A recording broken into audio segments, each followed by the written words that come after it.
All right, everyone, welcome back to my channel, Baseball Talk with Nick Morgan. Today is October 29th, 2019, and we are live streaming Game 6 of the 2019 World Series. It could, quite frankly, be the last game of the 2019 World Series as the Astros have a 3-2 series lead. More on that in just a couple of moments. But it is kind of sad because whatever team does end up winning this series will be the last Major League Baseball world champion of this decade. 2020 starts in a few short months, and the next time you will see baseball, whether the series ends tonight or tomorrow, will be late March, early April. So we have a long off season ahead of us, which is why I'm really pushing for a Game 7 to be forced upon the Astros. The Nationals want to win tonight, even the series up at 3 games apiece. Now here is the rundown. The first 2 games were held at Minute Maid Park, where they are playing tonight. The Nationals won both of those games, and then the series shifted over to Washington, D.C. The Astros took 3 out of 3 there, and now Game 6 will be hosted back in Houston. Your starting pitching matchup is a rematch from Game 2, which is actually the other team, or the other game I streamed of this series. Steven Strasburg on the mound for the visiting Nationals, and your H-Town Heroes will be throwing Justin Verlander on the bump, giving him the ball. Now, back in Game 2, Steven Strasburg got the win. He's 1-0 in the World Series with a 3.00 ERA. Verlander lost. He's 0-1 this World Series with a 6.00 ERA. And if we look at the postseason here for both pitchers, Steven Strasburg has done a lot better in late October baseball. In 5 games, he's 4-0, a sub-2 ERA coming in at 1.93. For Justin Verlander, he's 1-3 in just as many games. That's 5, and he has a 4.15 ERA. Both pitchers in Game 2 gave up 2 runs apiece in the first inning, and the Nationals ended up winning that one, of course. I believe the final score was like 12-3, and it's a big game tonight. It really is. If the Nationals don't win it, the Astros are the champions. The Nationals, of course, want to win tonight, force Game 7 tomorrow, where Max Scherzer will get the ball. Now, Max was actually supposed to start Game 5 2 nights ago. He had lower back and neck spasms. He could not pitch. He could not do very much of anything, according to reports and some conversations that he had with the press. Feel bad for him, but I'm glad he's doing better. Game 7 is going to be very rough on the Astros if Mad Max is on the mound. What's up, bro? Thanks for the coverage. Colton Myers, welcome to the stream. Glad you made it. And, of course, no problem. Game time is in just a couple of moments. I'm excited to get this one underway here. Yeah, Max Scherzer, we might even see him tonight. If it's a close game, the Nationals are up later on, like 6th, 7th inning. If Strasburg does come out, maybe we'll see Mad Max come in for a couple outs or 1 inning so that the Nationals can keep the lead a little bit. We might not if we know that that is the plan for him to start tomorrow, but that's assuming that Washington pulls out the win tonight, which, again, I hope is the case. Now, your starting 9 for the DC team is very similar to what we've seen throughout the rest of this postseason and this World Series. Batting leadoff, playing shortstop is your right-handed hitter, Trey Turner. Batting behind him, the right fielder, left-handed hitter, Adam Eaton. Anthony Rendon, upcoming free agent, batting third, playing third. Juan Soto is just 21 years old, but he will be hitting cleanup tonight for Washington. Following him is the designated hitter, Howie Kendrick. And to follow, we have Asdrubal Cabrera, batting 6th, playing second base. He's the switch hitter. Your bottom 3 guys are Zimmerman, Robles, and Gomez. Respectively, they're playing first base, center, and Gomez is behind the dish, catching for Strasburg. So it's a great offensive team. We're going to see what they can do in the first inning. You really want to go ahead and get to Verlander early, much like how you did in Game 2. Kind of bring his stamina down a little bit, get into his head, especially Juan Soto. That's going to be huge at bat. We all know the Soto shuffle. He tries to get in the pitcher's head no matter what at bat, what game, when the series is or where they're playing. Soto just has that tendency to do that little shuffle and try to mess with the pitcher's mind a little bit. Now, the Nationals need to win tonight and force Game 7 or else the series is over. Baseball is done for the year. Your what to watch for is just simply your 3 and 4 guys, Anthony Rendon and Juan Soto. These guys have been very good this postseason. Rendon hitting 308 with 9 ribbies and 1 home run and 881 OPS. And then Juan Soto, who's batting 4th, he has 4 dingers, 12 RBIs, 1 stolen base, a 905 OPS, and a 268 average. These guys are both very good. Rendon is an upcoming free agent. This might be the last time we see him in a Nationals uniform. And my home run guys that I want to look out for tonight on this Washington squad, I have 2. for this team. Juan Soto and Ryan Zimmerman. Soto, I mean, it just right off his stats here, very good at a very young age, 4 home runs, 12 RBIs. Ryan Zimmerman has 2 home runs this postseason, but he is Mr. National. He has been very clutch for them when it comes to home runs. He's been with this team since the start of the franchise, which is really cool. And for guys who I think might strike out on this team tonight, although I really like him, he's probably one of my favorite guys playing in this game and in the series. I do think Trey Turner might struggle a little bit. He might strike out. Justin Verlander, we all know, is very good. He is like a fine wine. He gets better as he ages. Turner is hitting 234, but has kind of struggled a little bit at the plate. When he does get on, though, with guys who have a slow delivery to the plate coming from the stretch, he does steal bases. He only has 1 stolen bag this series and this postseason, but I think he will try to get a little more aggressive tonight, as of course every run matters. Now, Strasburg in the regular season pitched in 33 games with an 18-6 record, a 3.32 ERA, 209 innings, 231 strikeouts, and a 1.04 WHIP. The rest of this postseason, so not just the World Series, he again is 4-0 in 5 games with a 1.93 ERA. Now we hand the ball over to Justin Verlander for the Astros. His regular season was very good, a 21-6 record in 34 games, 2.58 ERA, accompanied by 300 strikeouts in 223 innings and a .80 WHIP.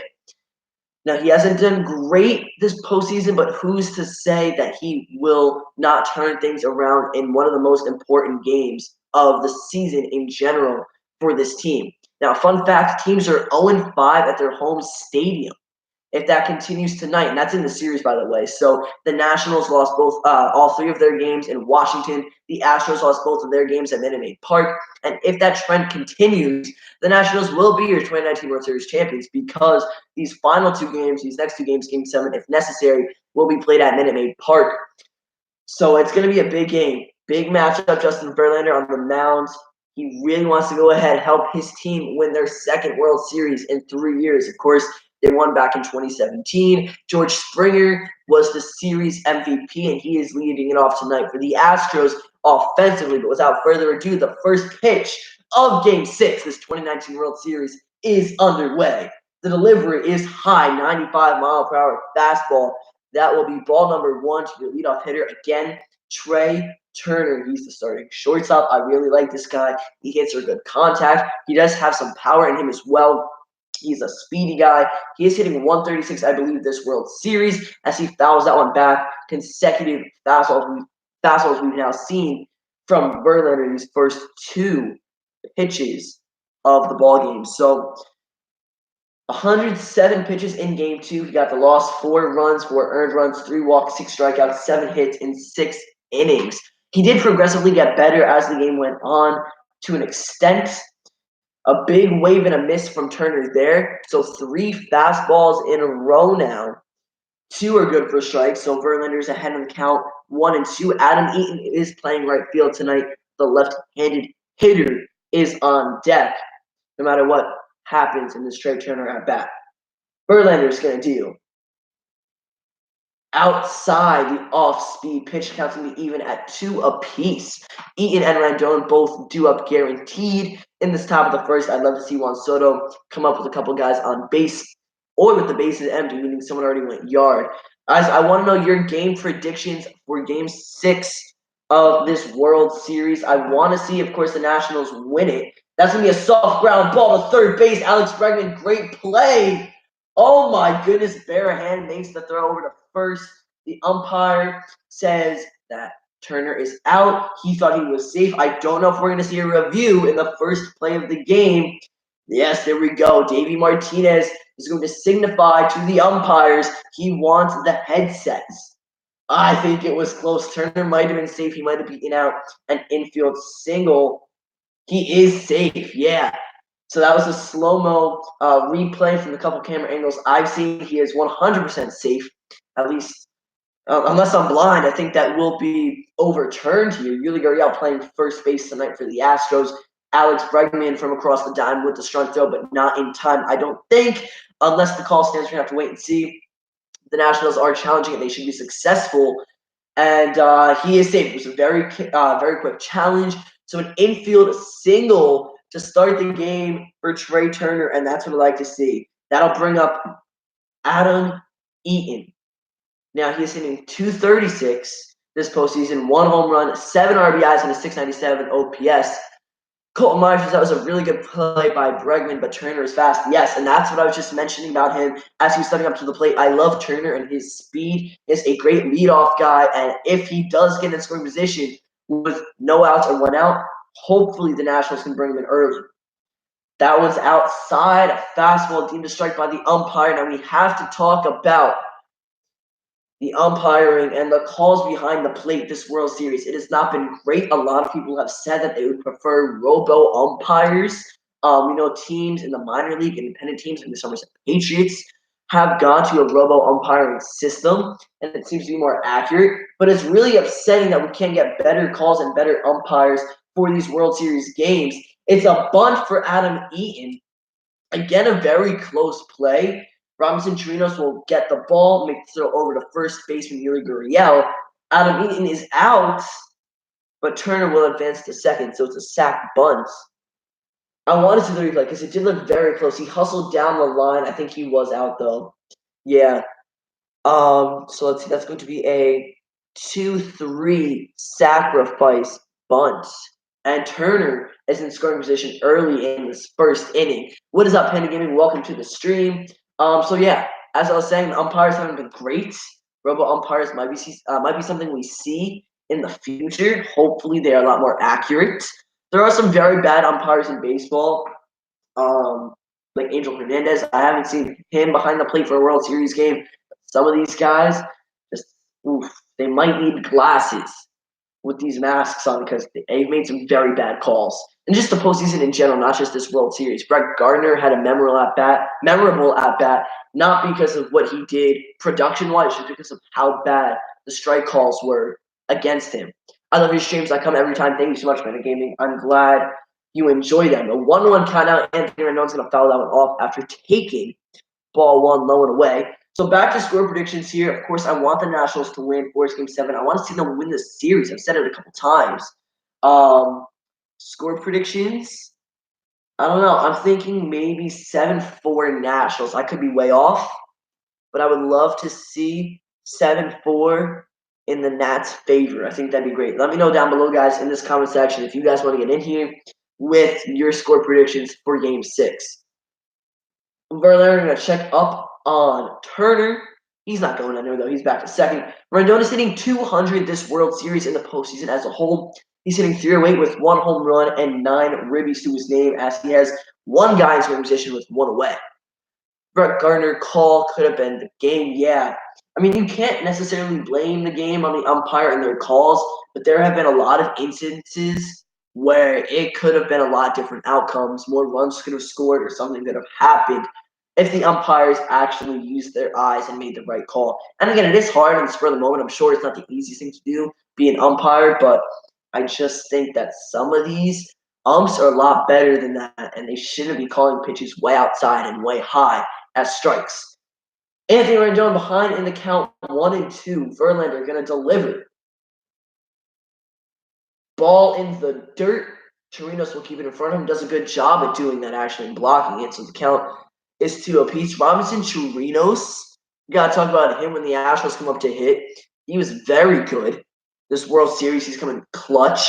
He's only hitting 182 with 3 home runs and 4 RBIs in this postseason as a whole. I believe that it'll be 5-1 Astros, just like 2017. All right. 5-1 Houston. And that is for Colton.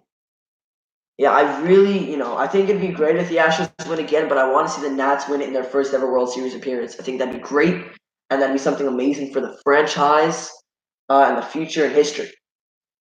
Rendon going to foul off a changeup, an off-speed pitch, rather. It was right down the middle. It will hit him, but he seems to be okay. Hopefully he is.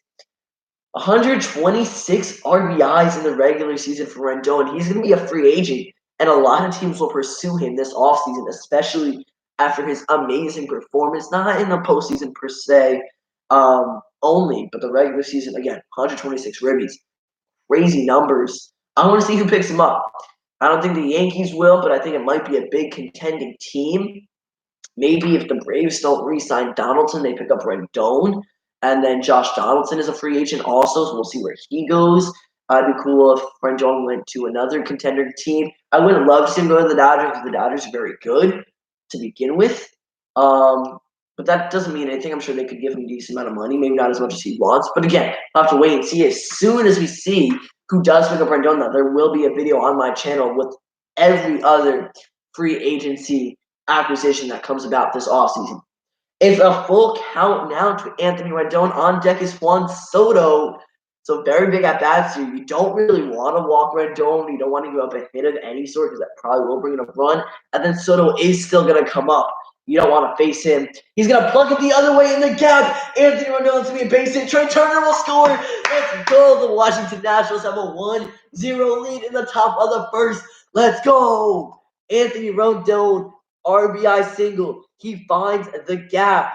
And that'll be good enough to bring in the speedy shortstop, Trey Turner. Let's go. 1-0 Washington. That is big. I'm excited. That is now 3 runs that Justin Verlander has given up in his 2 World Series starts this year. Let's go. Washington has a lead. I'm excited. We are on the board. He's doing a little baby shark thing. That's their celebration. Of course, Gerardo Parra. His first name is leaving my mind right now, but Gerardo Parra, I think it is for Gerardo. One of those of the Washington Nationals. He started that whole thing. That was a big celebration at the stadium. Oh my goodness, Juan Soto is up with Rendon on first. Soto is my home run one to watch for tonight as long as he's up. I want to see him go far and drive the ball out of the park. Also, Ryan Zimmerman, one of those guys I'm predicting to hit home runs, hopefully. But the big goal right now, just advance Rendon to the scoring position. Of course, bringing him in would be amazing, but a 2 RBI dinger, even better. 268 average, 905 OPS, 1 stolen base, 12 RBIs, and 4 home runs.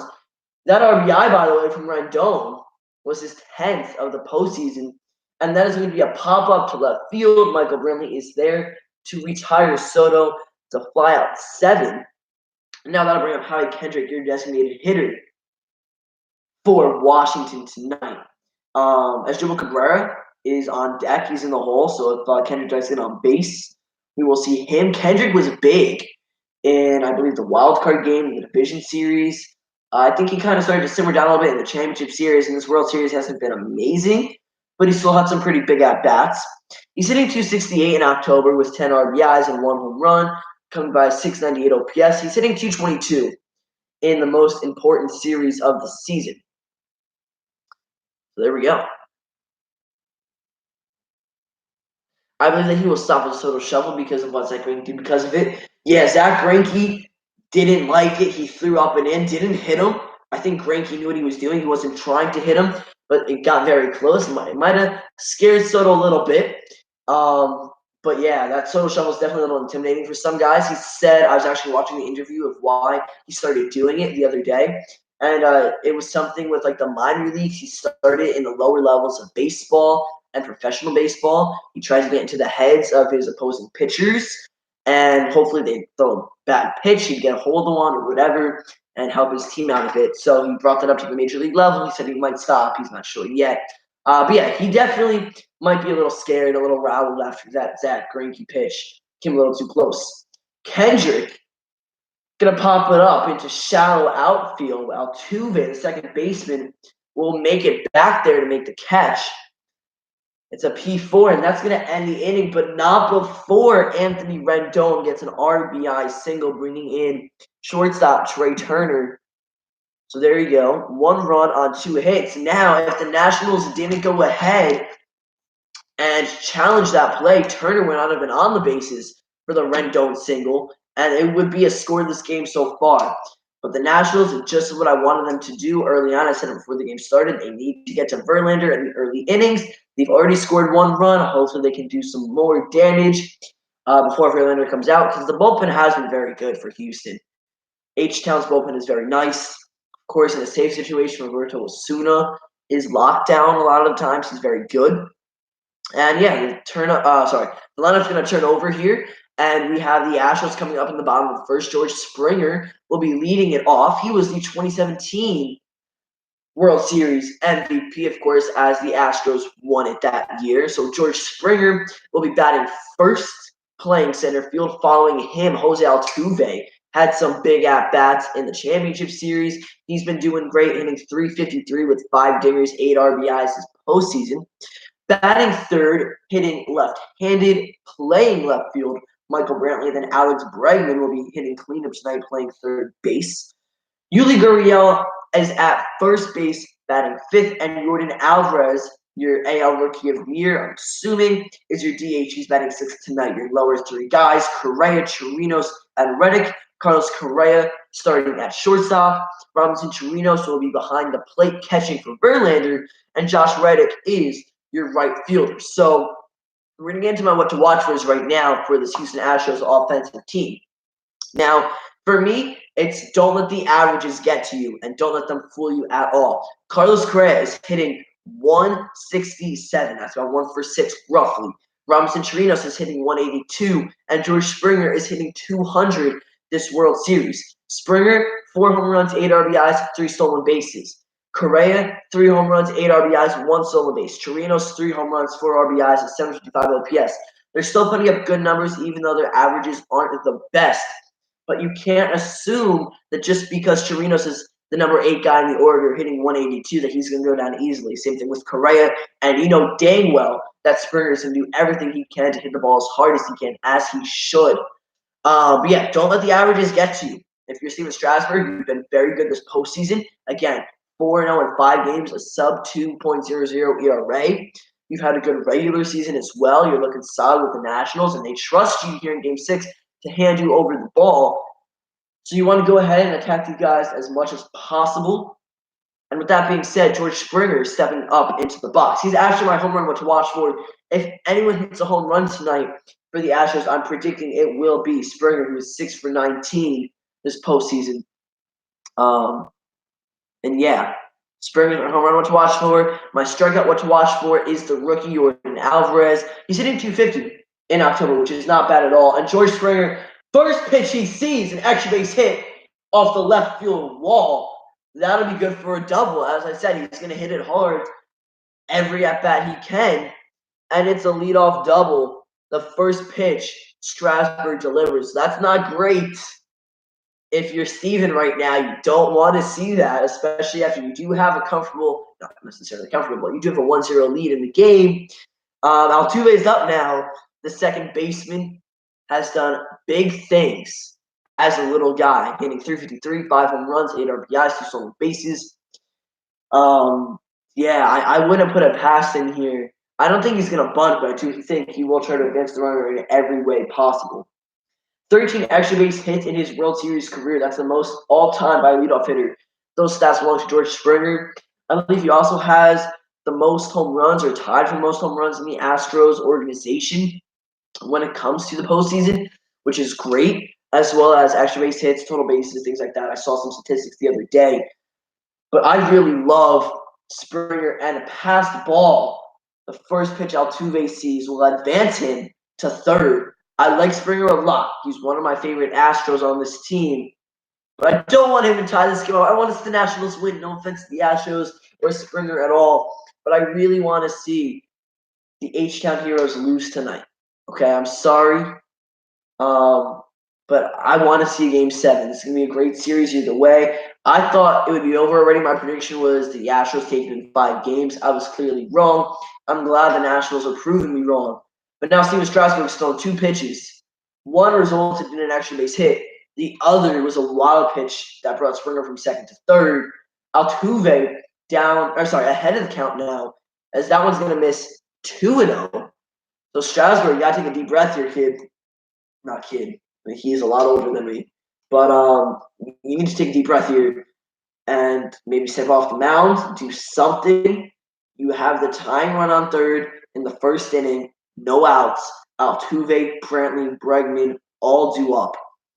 These are big at-bats. I think he could potentially retire the next 3 guys, but there's a very good chance that they score a run. Altuve, deep to left field, wants Soto at the wall. He's going to make the catch. Not Brantley. Goodness gracious. Springer going to test the arm. and he's in there safely. So Jose Altuve, an RBI as a sac fly. Springer will come across the score. So both leadoff guys get a board for their teams. Both of them come across the score, and it's a 1-1 game in the bottom of the first with one out here. So now, if we look back to game two, again, this is a game two pitching rematch. Strasburg and Verlander both pitched the second game of the World Series. Again, Strasburg won it. Verlander lost that game. But both pitchers gave up 2 earned runs in the first inning each. Tonight, they've both given up at least 1. Verlander let Turner score on a Rendon RBI. Strasburg gave up the sac fly from Altuve, and Springer came across the plate. That one was gone too. Like, that was very far hit from Jose. He's lucky, and by he I mean Steven Strasburg's lucky that stayed in the ballpark, just barely, but it did. His last 12 starts, Steven Strasburg is 6-1 with 1.89 ERA. Not bad at all. Michael Brantley's up now. He didn't score. I did make that mistake by accident. I messed up Springer and Brantley's name. Again, I do apologize. Brantley is up now. A 1-1 count to him, hitting 400 in the World Series, a 306 average this postseason, 4 RBIs, 1 home run, 1 stolen base, and a 741 OPS in 62 at-bats. On deck is Alex Bregman. He's had some big at-bats, some huge hits. A grand slam is definitely being one of the highlights for him. 94 miles per hour on a fastball, no one in, good for strike 2. So the count is 1-2 now to the left fielder for the Astros. There is a shift. So Cabrera is actually playing as if he's a shallow right fielder. So there's 2 guys out there in the outfield grass. You have Turner on the right side of second base. Zimmerman is also, of course, he's playing first base, so he's on the right side of the infield. Anthony Rendon playing close to second. He's the only infielder on the left side of the diamond. The count's even at 2 now, and the delivery is going to be huge here. I don't know what Strasburg's going to go with. It's definitely going to try to be a put-away pitch of some sort. They're showing Paul Menhart, the pitching coach for the Nats. Just the other day, the Yankees released their pitching coach, Rothschild, so we'll see who they pick up before the 2020 season starts. We have a lot of time before then, though.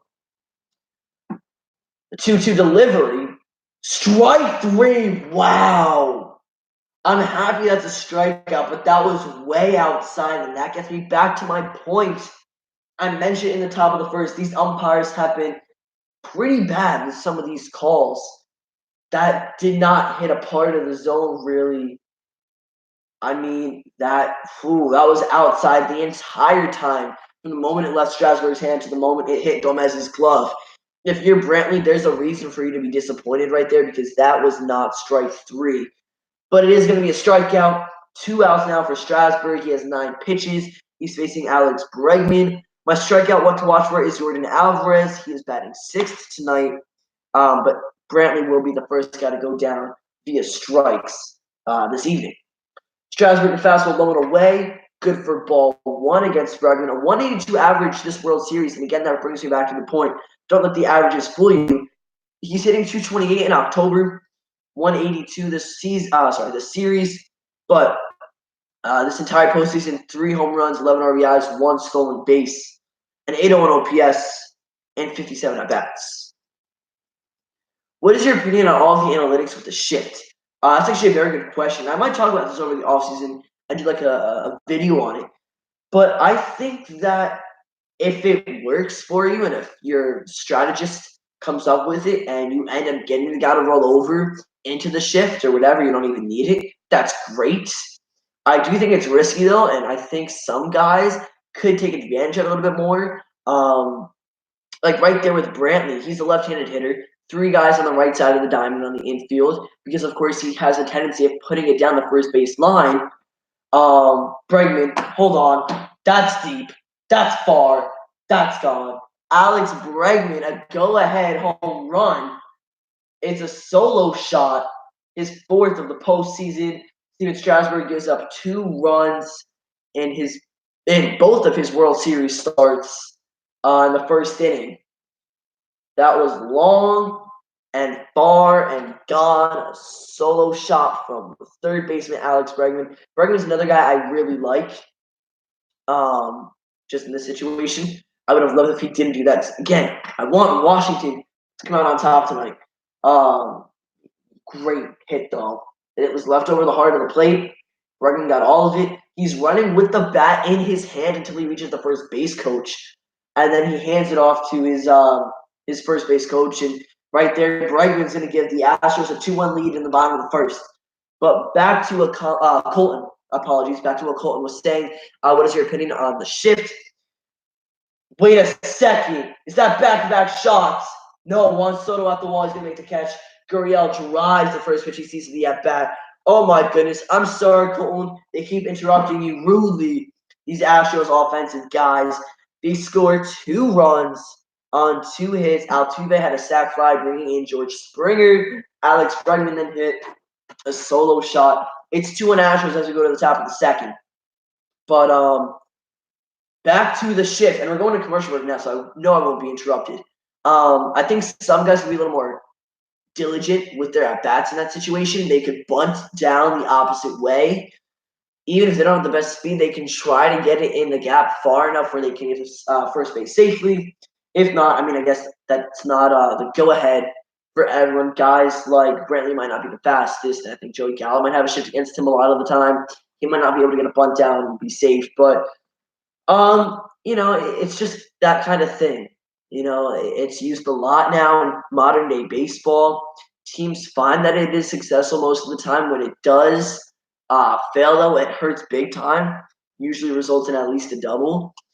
So I mean, it doesn't really affect me in a negative way or a positive way. I just think that there are better ways that batters can go ahead and approach those at bats when they know that there's a shift with the infielders on the opposing side. Watkins says, ouch, yeah. Bregman really hurt him there. What I say, though, don't let the averages fool you. He was hitting, what I said, 160-something or whatever this World Series and 228 in the postseason. That's his 4th home run and his 12th RBI. So that's big. My home run to watch for was George Springer, your leadoff guy for the Astros. He didn't score via home run, but he did score and played a run in the top of the first, bottom of the first. Apologies. So we're going to go ahead, go to the top of the second, and against Verlander, we're going to have Asdrubal Cabrera, Ryan Zimmerman, and Victor Robles all due up guaranteed. Yan Gomez or Gomes is the number 9 guy. He might get a shot and do something at the plate here in the top of the second. Cabrera is a switch hitter, but because Verlander is right-handed, he'll be hitting from the left side. And Asdrubal is hitting 261 with 5 RBIs and a 584 OPS in just 23 at-bats. No home runs or stolen bases this postseason to his name quite yet. But a solo shot here would be huge. And it would tie the game. So, guys, drop your score predictions if you do have some for Game 6. Colton Myers said 5-1 Houston. And I said 7-4 Nationals. So, yeah. You're what to watch for again. Let me just refresh you here. For the Nationals, offensively, it's Rendon and Soto. Your home run guys, Soto and Zimmerman. Zimmerman will come up in the top of the second. And your strikeout guy is Trey Turner. He will probably come up until the 3rd inning unless we get a rally going right now, which I hope we do. Let's go Nationals. The first pitch of the top of the second is going to be fouled off. A fastball right down the heart of the plate coming in at 94 miles an hour. But 357, 5 for 14 this World Series, 261 in October as a whole. Your 6, 7, 8 guys, Robles has got some speed. He had a good game 3, I want to say. He went off, or game 2, but really he's been kind of quiet since. A good fastball up and away just hit the block. It's going to be fouled off again by Cabrera. And, yeah. All right, so 0-2 count now to the top, or the first guy and the top of the second for the Nationals offensively. Let's see, Verlander nearing 25 pitches, his 22nd of the afternoon.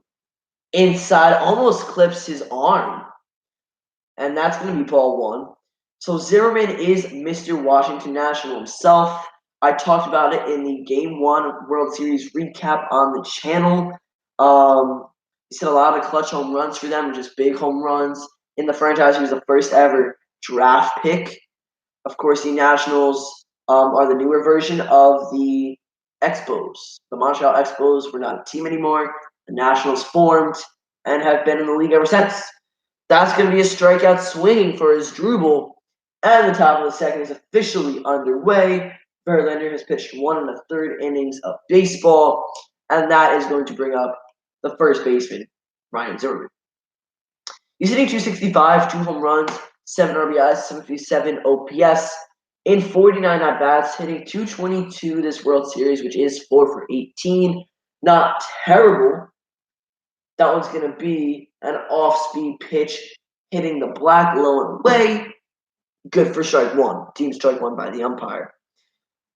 Robles is up next. He's in the hole playing center tonight. Zimmerman, of course, is the first baseman. And 1 out. A nice 1-out rally, 2-out rally. Something would be great.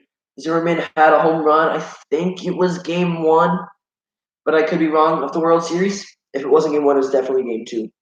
Because I know he homered at Minute Maid Park. This is the most crucial series of the year, and I don't want it to end tonight. It'd be great if the Astros win it. Yes, I want to see 7 games. So if they even win it tomorrow night, that's fine. But I want to see the Nationals make a good comeback and force game 7. Zimmerman, it looked like a curveball, got a great piece of it. Back at the warning track was Brantley, but he did make the catch. Unfortunately, just like 2 or 3 feet shy from being a homer, so that's an L7. And the speedy Robles will come up now in 33 at-bats. He's hitting 242 with 1 home run, 3 RBIs, 1 stolen base, and a 730 OPS. Calling balls and strikes tonight is Sam Holdbrook. He's your home plate umpire. Ryan Zimmerman hit a monster shot to center field. Yeah, that's what I thought early on in the series. Great for him, though. I'm sure that was a big moment for him. And in his career, he's going to remember that for a long time.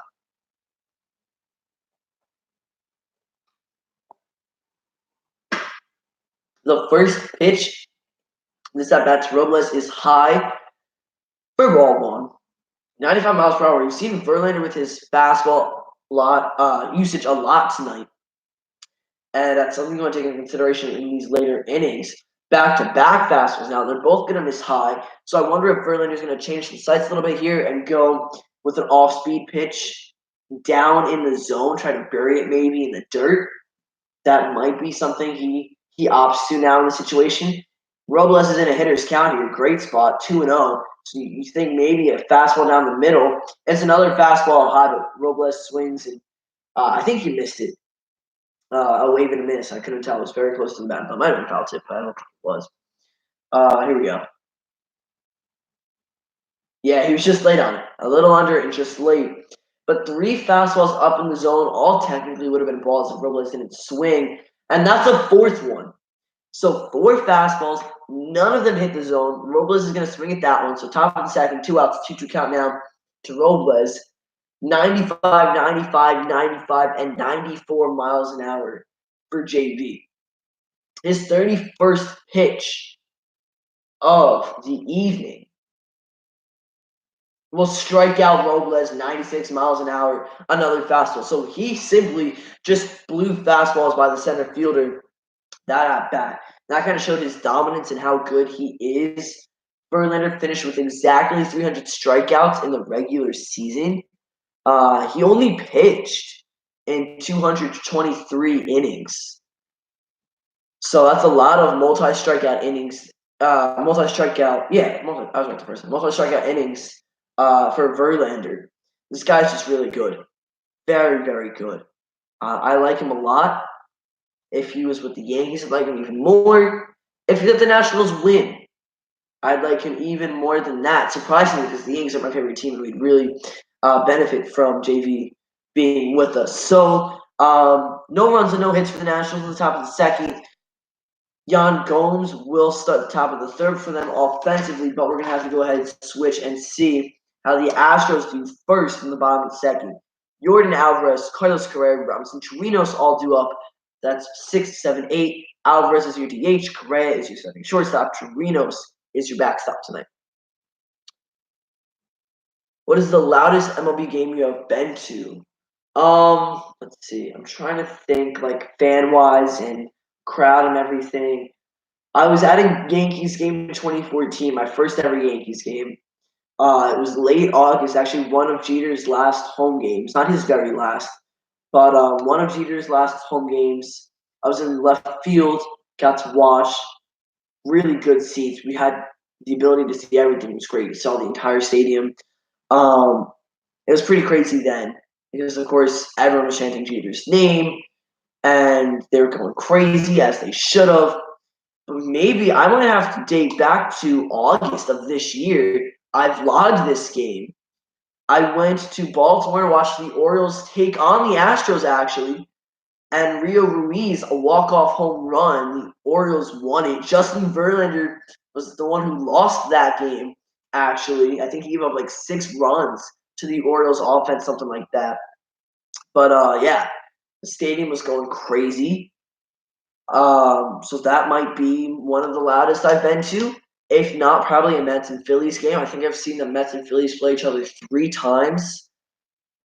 And those are always really big series and games to begin with. So yeah, 2 of them went into extra innings. I was younger for a lot of those games though, so I'm gonna go ahead and say the loudest game I've been to was back in Baltimore this year. If you guys didn't see the vlog from that game, go check it out.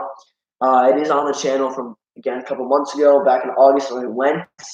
Great game, great experience. I had a lot of fun.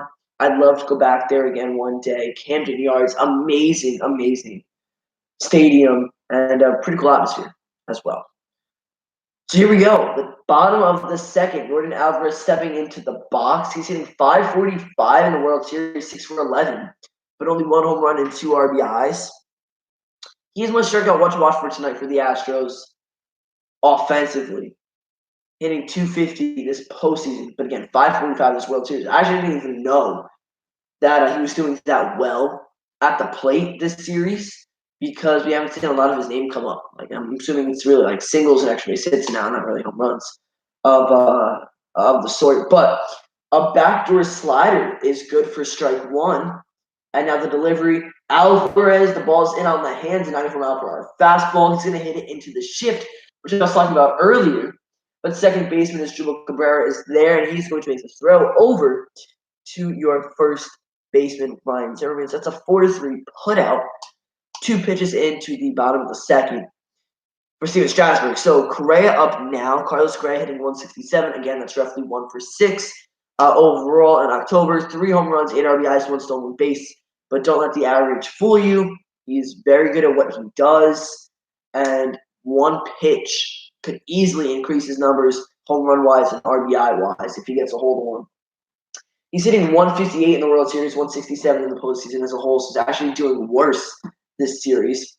That one's just a low fastball. It's actually called a ball. I'm surprised that wasn't close enough for this umpire to give it a strike. It was closer than some of the other calls, especially strike 3 to Brantley to ring him up back in the first. But yeah, so Correa, Chirinos on deck, Reddick on double duty if the time gets there. A slider about knee high for strike 1, so the count's even at 1 apiece. And Chirinos, again, he's on deck. He's had some very big at-bats. 2 home runs this World Series. One was a 2-run home run, I think, actually last game.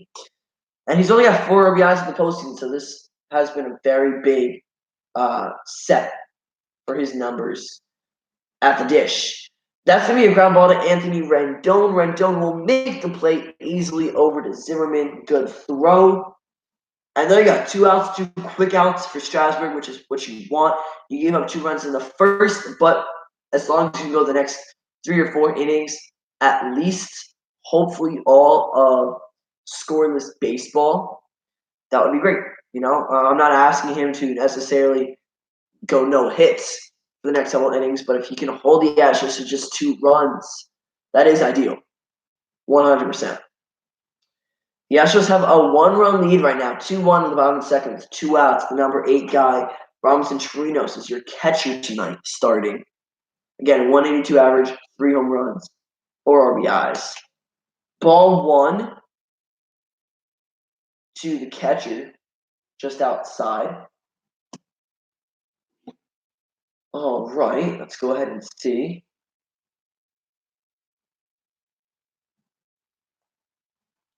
Guys, if you have any ideas for off-season videos you guys want me to see, or you guys want me to make and you guys would like to watch, go ahead and let me know. I have some indoor light baseball stuff planned and all that good stuff. Maybe some trivia videos, some quizzes, and some fun like new content as well. So let me know down below in the comment section what you guys want to see from me this off-season, because it might be one of your last times to tell me live right here.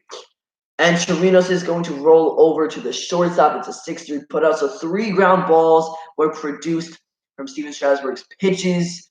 No runs on no hits. That's perfect. Good bounce back inning now for the National starter.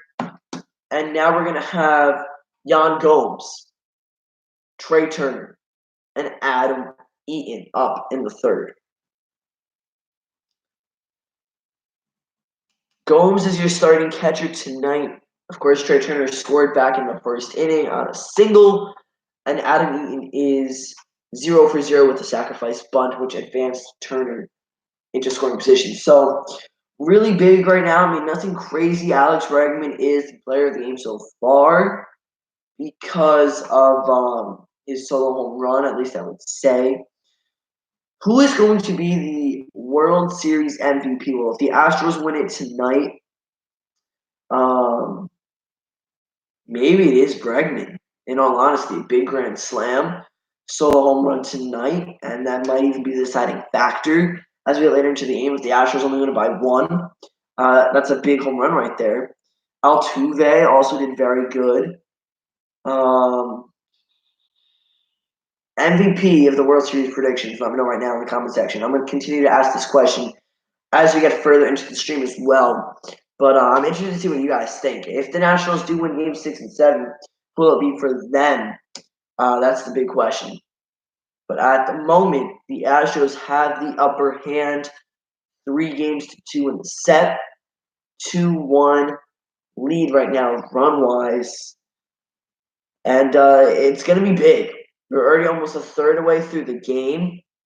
You know, you have your 9-1-2 guys coming up for the Nationals offensively.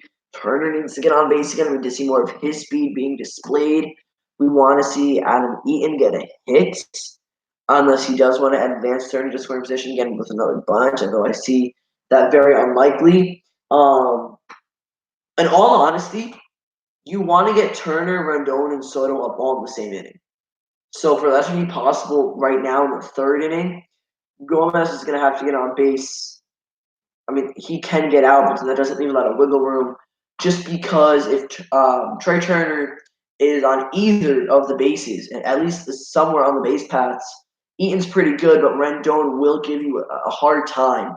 He's going to fight. He's going to go deep into the count, and he's going to stay alive if he doesn't get a hit early on. And Juan Soto, we know, is very good too. And those big guys up, it will pressure Justin Verlander. Verlander's got 31 pitches coming into the top of the third. And Yan Gomes is hitting 286 with 21 at-bats, 3 RBIs, and a 729 OPS. Now, that is a breaking ball up in the zone. It's actually a ball, but it's a called strike from the catcher. I'm sorry, from the umpire. And the catcher on Citrinos actually drops it. That's pretty interesting. I haven't seen a drop ball like that, just simply misplacement of the glove in a while in the Major League Baseball game. But we did see the wild pitch back in the bottom of the first from Yan Gomes, who's actually at the plate now. That's going to be a ground ball. The shift, again, is going to be prominent this game. Altuve on the left side of the infield. He's going to make the play. So it's a 4-3 putout. Gurriel will make the lunge and catch the ball, retire. The number 9 guy in the order. So, your shortstop now, he's 1 for 1 with a run scored. 1 out now, top of the third, 1 run deficit for the Nationals. They're down by very little. They are still very much in this game, very much in this series. And they can easily go ahead, tie it up, and take the lead. And the sooner they do it, the better. 95-mile-per-hour fastball going to miss up and away. Ball 1. Looking for someone in the note cards here. So the Nationals lineup back in Game 2 was Trey Turner, Adam Eaton, Anthony Rendon, Juan Soto, Howie Kendrick, Asdrubal Cabrera, Ryan Zimmerman, Kurt Suzuki, and Victor Robles. So pretty much the exact same, other than the fact that Robles is hitting 8th tonight instead of 9th, and Kurt Suzuki is in rather than Yan Gomes. That's going to be a fly ball to center field, and Turner is now retired. So 2 outs. Verlander looking better in the second and third inning so far that he's pitched. Who is winning? Well, that is going to be the Houston Astros by a score of 2-1. Top of the third, 2 outs, and Adam Eaton is currently up with no one on the base paths. He's hitting .236 with 1 home run, 7 RBIs for making tonight, and he's 0 for 0 with a sacrifice bunt that came about back in the first inning. That brought Turner to second. He came around to score. That's the only run so far the Nationals have plated. Timeout's going to be called. Eaton's going to adjust his batting gloves. Verlander is ready. The delivery to the right fielder. Going to be a fastball, 93 miles per hour, low and away. Strike 1. We've seen this fastball a lot from Verlander. I mentioned it in the second inning, and I'm going to mention it again now. He's pounding the zone with high 90s. Pitches are coming in 94, 95 on average. He is getting some at 93. The breaking ball right there, that's a big curveball, 86 miles per hour, just low. But that's a big adjustment you have to make as an offensive guy. Seeing 95, almost 96 miles per hour on the fastball, one of his best pitches right now for Justin Verlander, and then dropping 10 miles an hour on a curveball. That's a big adjustment right there. And that's another off-speed pitch low and in. Fouled off.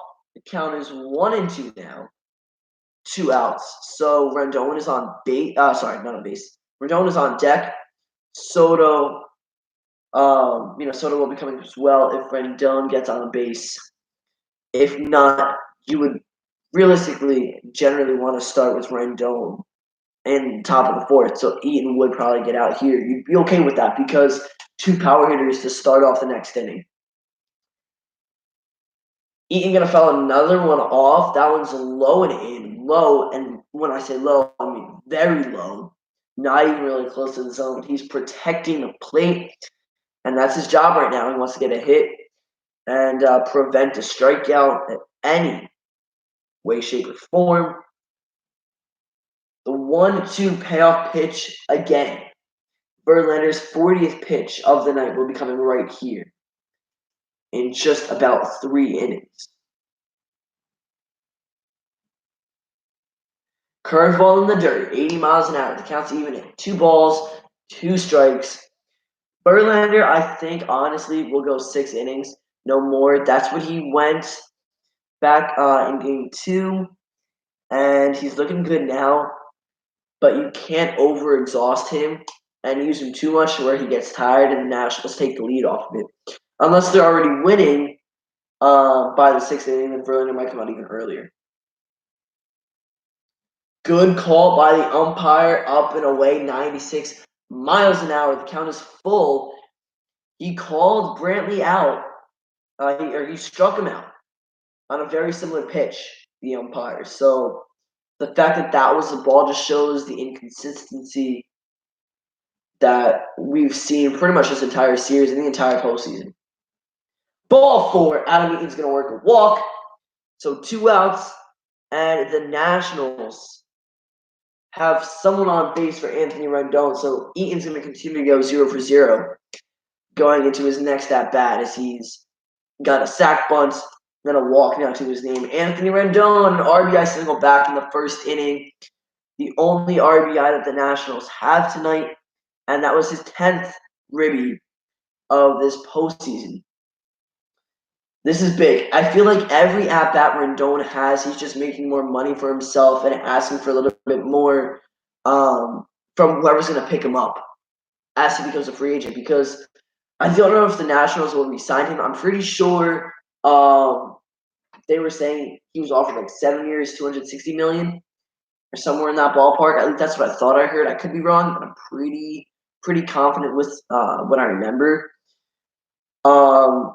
He denied it, or he just didn't accept it, and just we haven't heard anything of it since. But that's a lot of money. That's a decent amount. 7 years, 200, 240 Not bad. I think he will get his money. He'll get paid for sure. Phenomenal breakout season, and his postseason's been great. Every at bat, he's showing how much better he is and how consistent he is at the plate. So there you go. The first pitch to him inside. The same shift that came back and beat the Astros in the top of the first is against him now on the top of the third. That's three infielders on the left side of the diamond, one on the right side, and there's a big gap between second and first. Zimmerman is playing close to first. Not Zimmerman.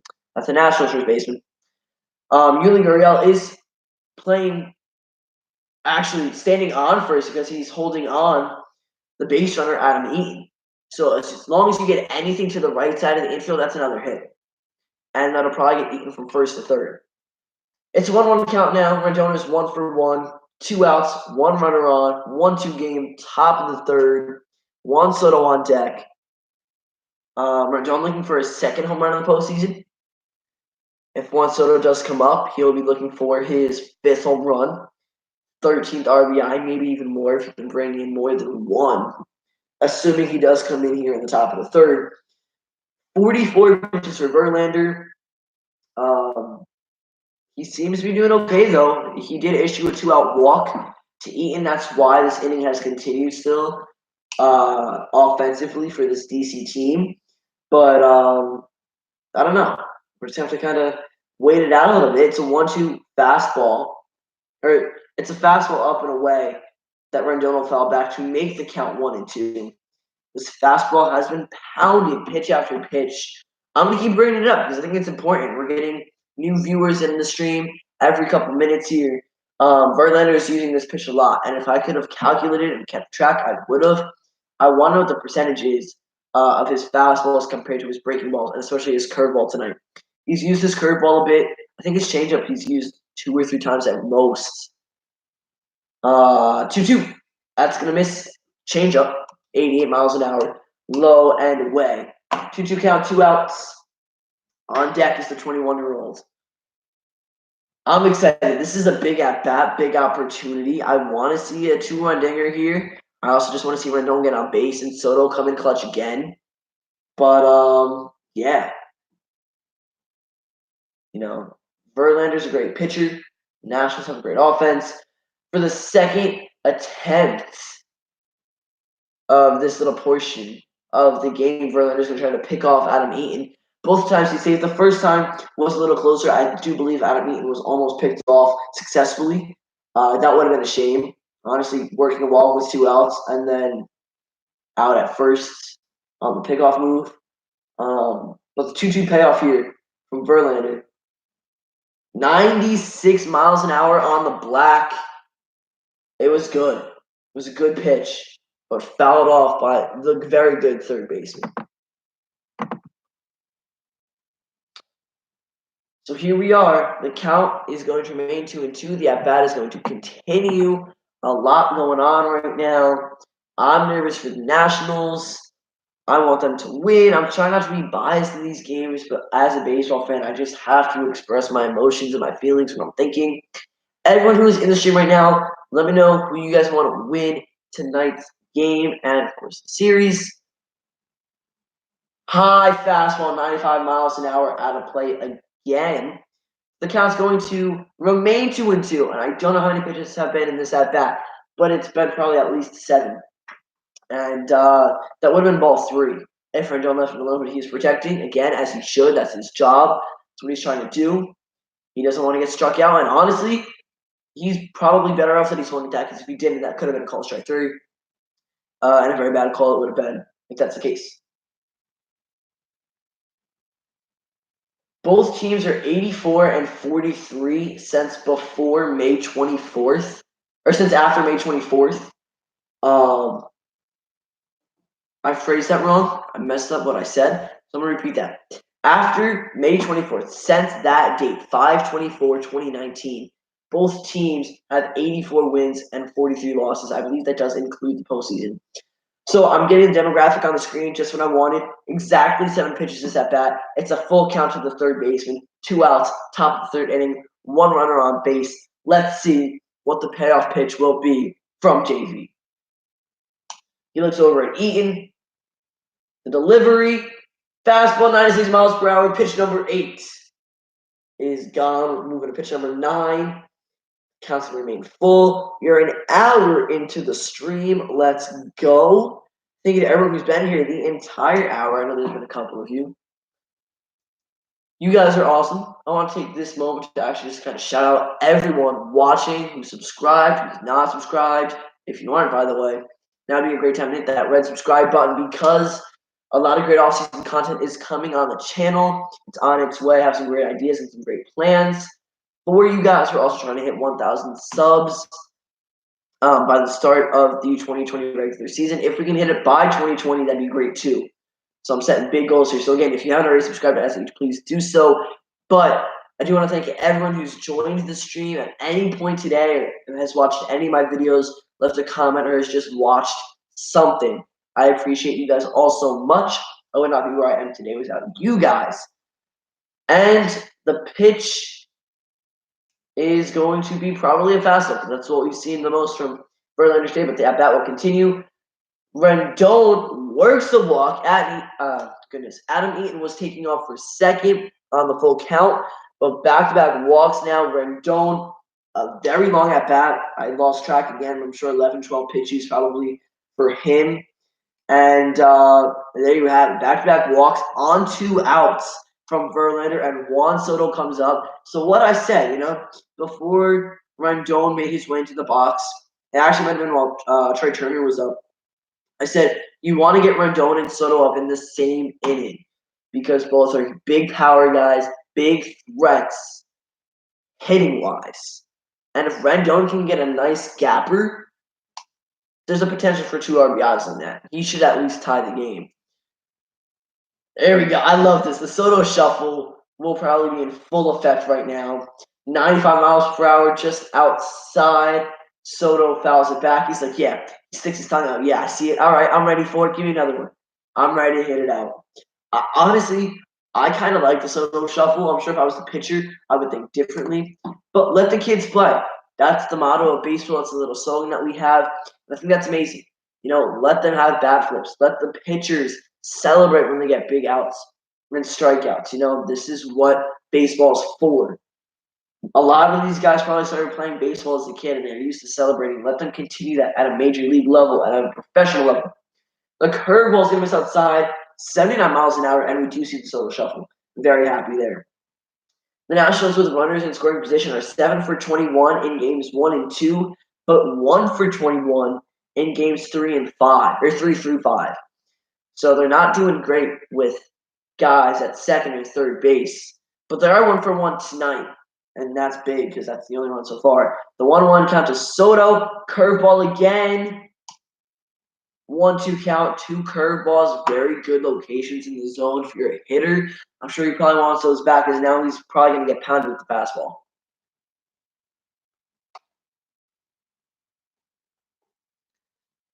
Soto down in the count 1-2. 2 outs. Eaton on second. Rendon on first. Top of the third. Verlander 55 pitches in a 2-1 ball game. Soto wears number 22, but he's 21 years old. Very good at baseball. Amazing at what he does. We've talked about him a lot on the channel and a lot in the other postseason streams I've done. That's a ground ball. Jose Altuve is there. Will make the play. That is unfortunate. The 2-out back-to-back walks that Verlander issued will not come back to hurt him. No runs on no hits. 2 walks for the Nationals offense in the top of the third. So, let's see where we're at now in the lineup for the Astros. You have Josh Reddick, who's batting ninth, playing right field, and then it's going to turn over to Springer and Altuve. So big names up. Springer responsible for one of the Astros' runs to this point, which is huge. And yeah, we'll see how he does in this inning here.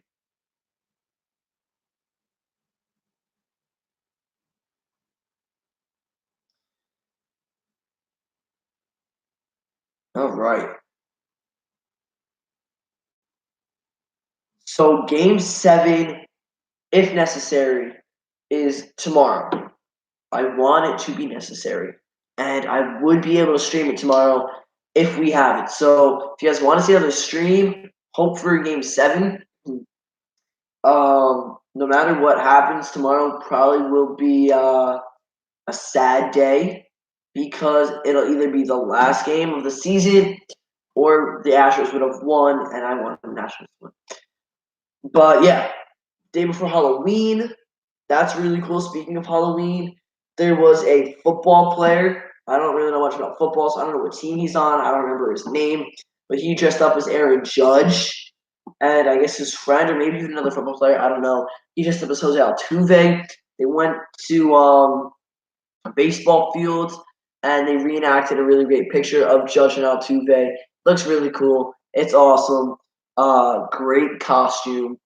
He definitely wins Best Major League Baseball Costume Award. I'm just rambling on at this point. I have a question to answer. Colton Myers says, who is the MVP of the series if the Astros win?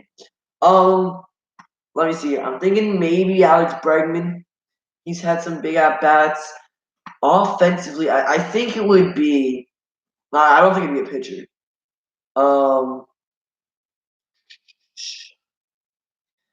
Chirinos has done very good, but is he enough to win the MVP? I don't think so.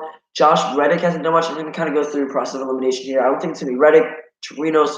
Correa's done well, but not enough to win MVP awards. Alvarez, 1 home run, 2 RBIs this World Series, hitting, I think, something in the 500s. His average is really good, but hasn't drove in a whole lot. Run-wise, Gurriel, pretty decent. I'd say either Bregman, Altuve, or Springer. Actually, let me see if I can pull up the World Series stats for each of these guys.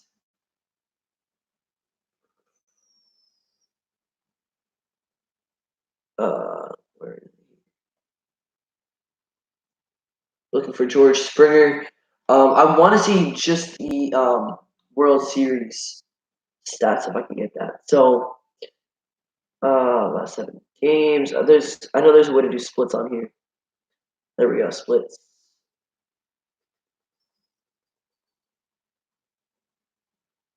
At home, Springer's hitting 129 in 8 games this postseason. Away, he's hitting 265. 4 total home runs, right? Yeah, 8 RBIs. It might not be him. It might not be Springer. He's done good though. But now that I'm looking at his stats from here, it's not the best. Okay. Sorry, I'm back in the TV and watching the game, calling it for you guys. That's a 1-1 count, but that's a fastball good for a striker. It should have been. Umpire's gonna making bad calls. Sorry, I'm getting sidetracked. My goodness. Back to MVP of the series. Maybe not Springer. Let's see Altuve, his postseason stats. I'm trying to see if is there a way to do it in the World Series? There should be. I just don't know how to do that. Altuve at home is hitting 382, 324 away this postseason.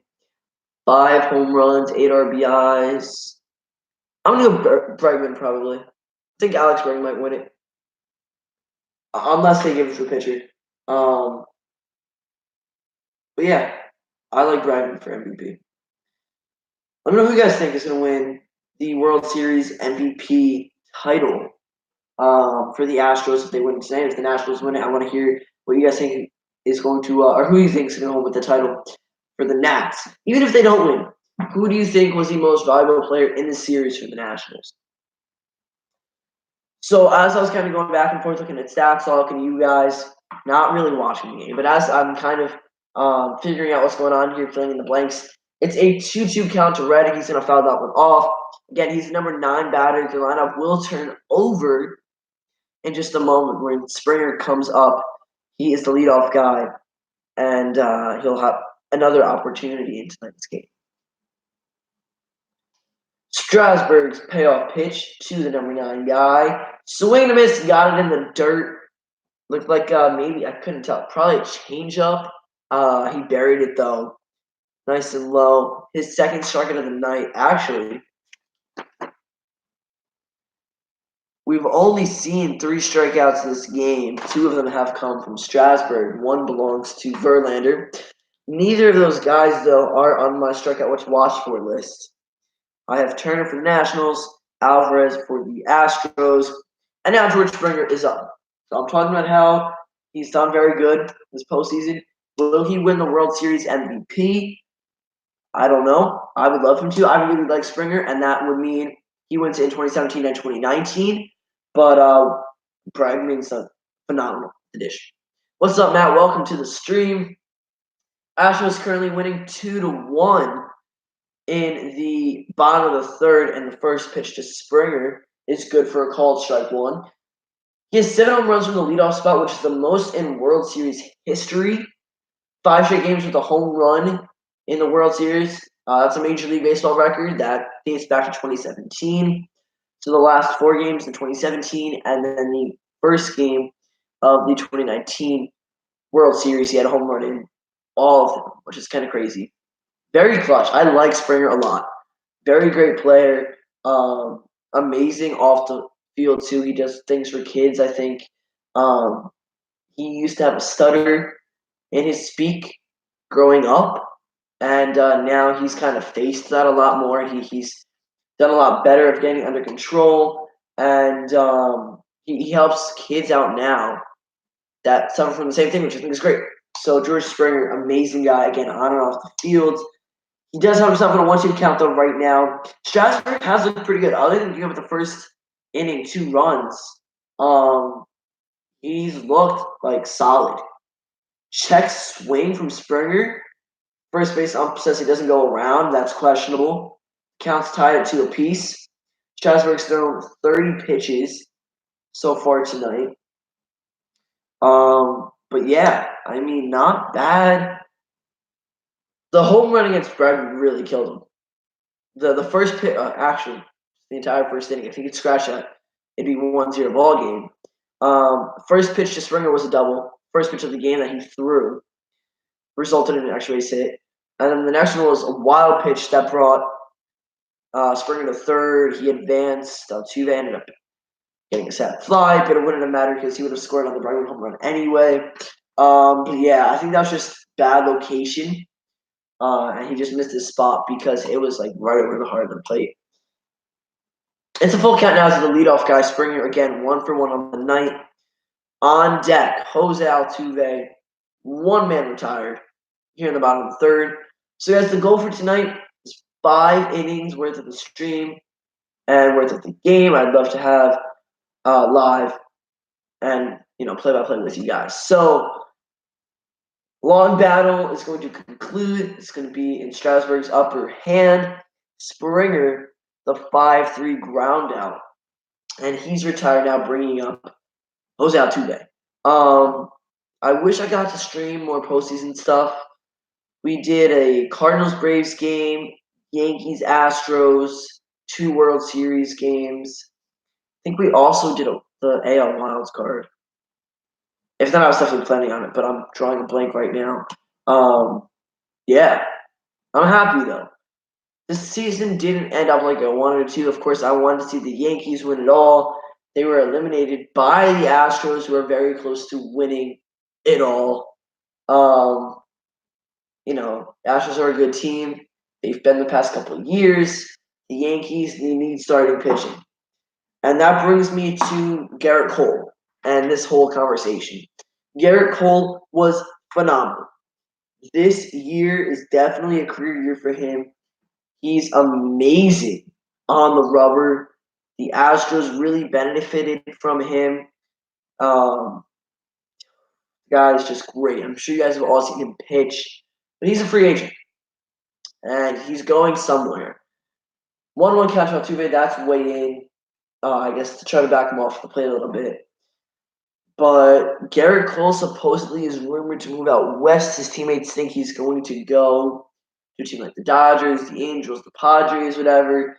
The favorite right now, the emerging favorite, seems to be the Los Angeles Angels which is crazy if Garrett Cole goes over there.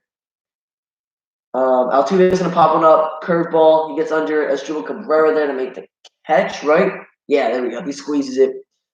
And the Astros retired, so that's a P4 to end it.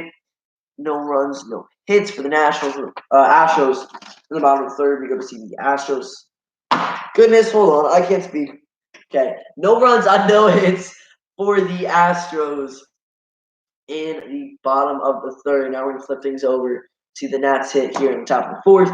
But as I was saying, yeah, Garrett Cole seems to be going maybe to the Angels, which is ridiculous. That team's going to be really good. Probably not first or second in the division good. Maybe not yet wild card worthy, but Garrett Cole will win them a lot more games. Of course, they're going to have Cole, one of the best pitchers in the game on that team, like Trout, the best player overall, debatably, in the game. He'll also be with Los Angeles. The Angels have a new manager, Joe Madden, and that's really cool. So a lot of new acquisitions potentially from the Angels. They might have one of the best off seasons out of all these teams, but pitching as a whole, I'd love to see the Yankees acquire Garrett Cole. That probably won't happen. That'd be great.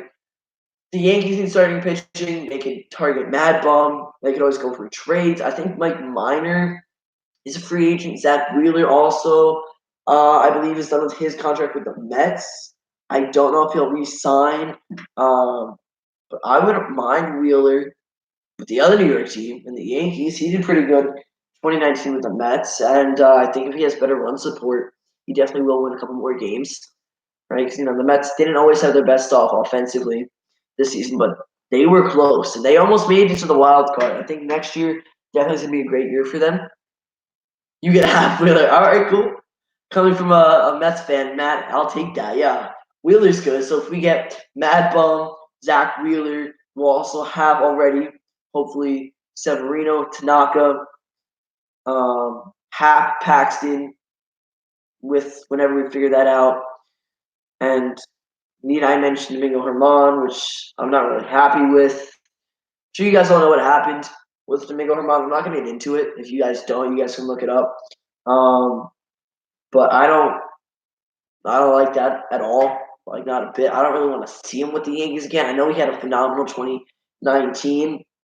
I just think that actions speak louder than words, and like that, I don't know. I don't even know the full story, honestly. I could be wrong. I could be playing this out over dramatic. No, I could be too dramatic when it comes to this, but yeah, I just think that what he did or what was said to be done a little too far and not necessary. Not at all. I don't have any sympathy for people like that. That's just really bad. So yeah, but if we can get Bumgarner, Wheeler could come to us too, says the Mets fan. Matt, awesome. Thank you so much. I'll take I don't think we'd pay Wheeler that much. We'd pay him just the right amount. Maybe 13 to 16 million a year for 3 years. I'd say at most 38 million for 3 seasons. That wouldn't be a bad contract, I don't think. I think he'd be happy with that. Kendrick, 0-1, counting to foul it off, make it 0-2. Top of the fourth is underway.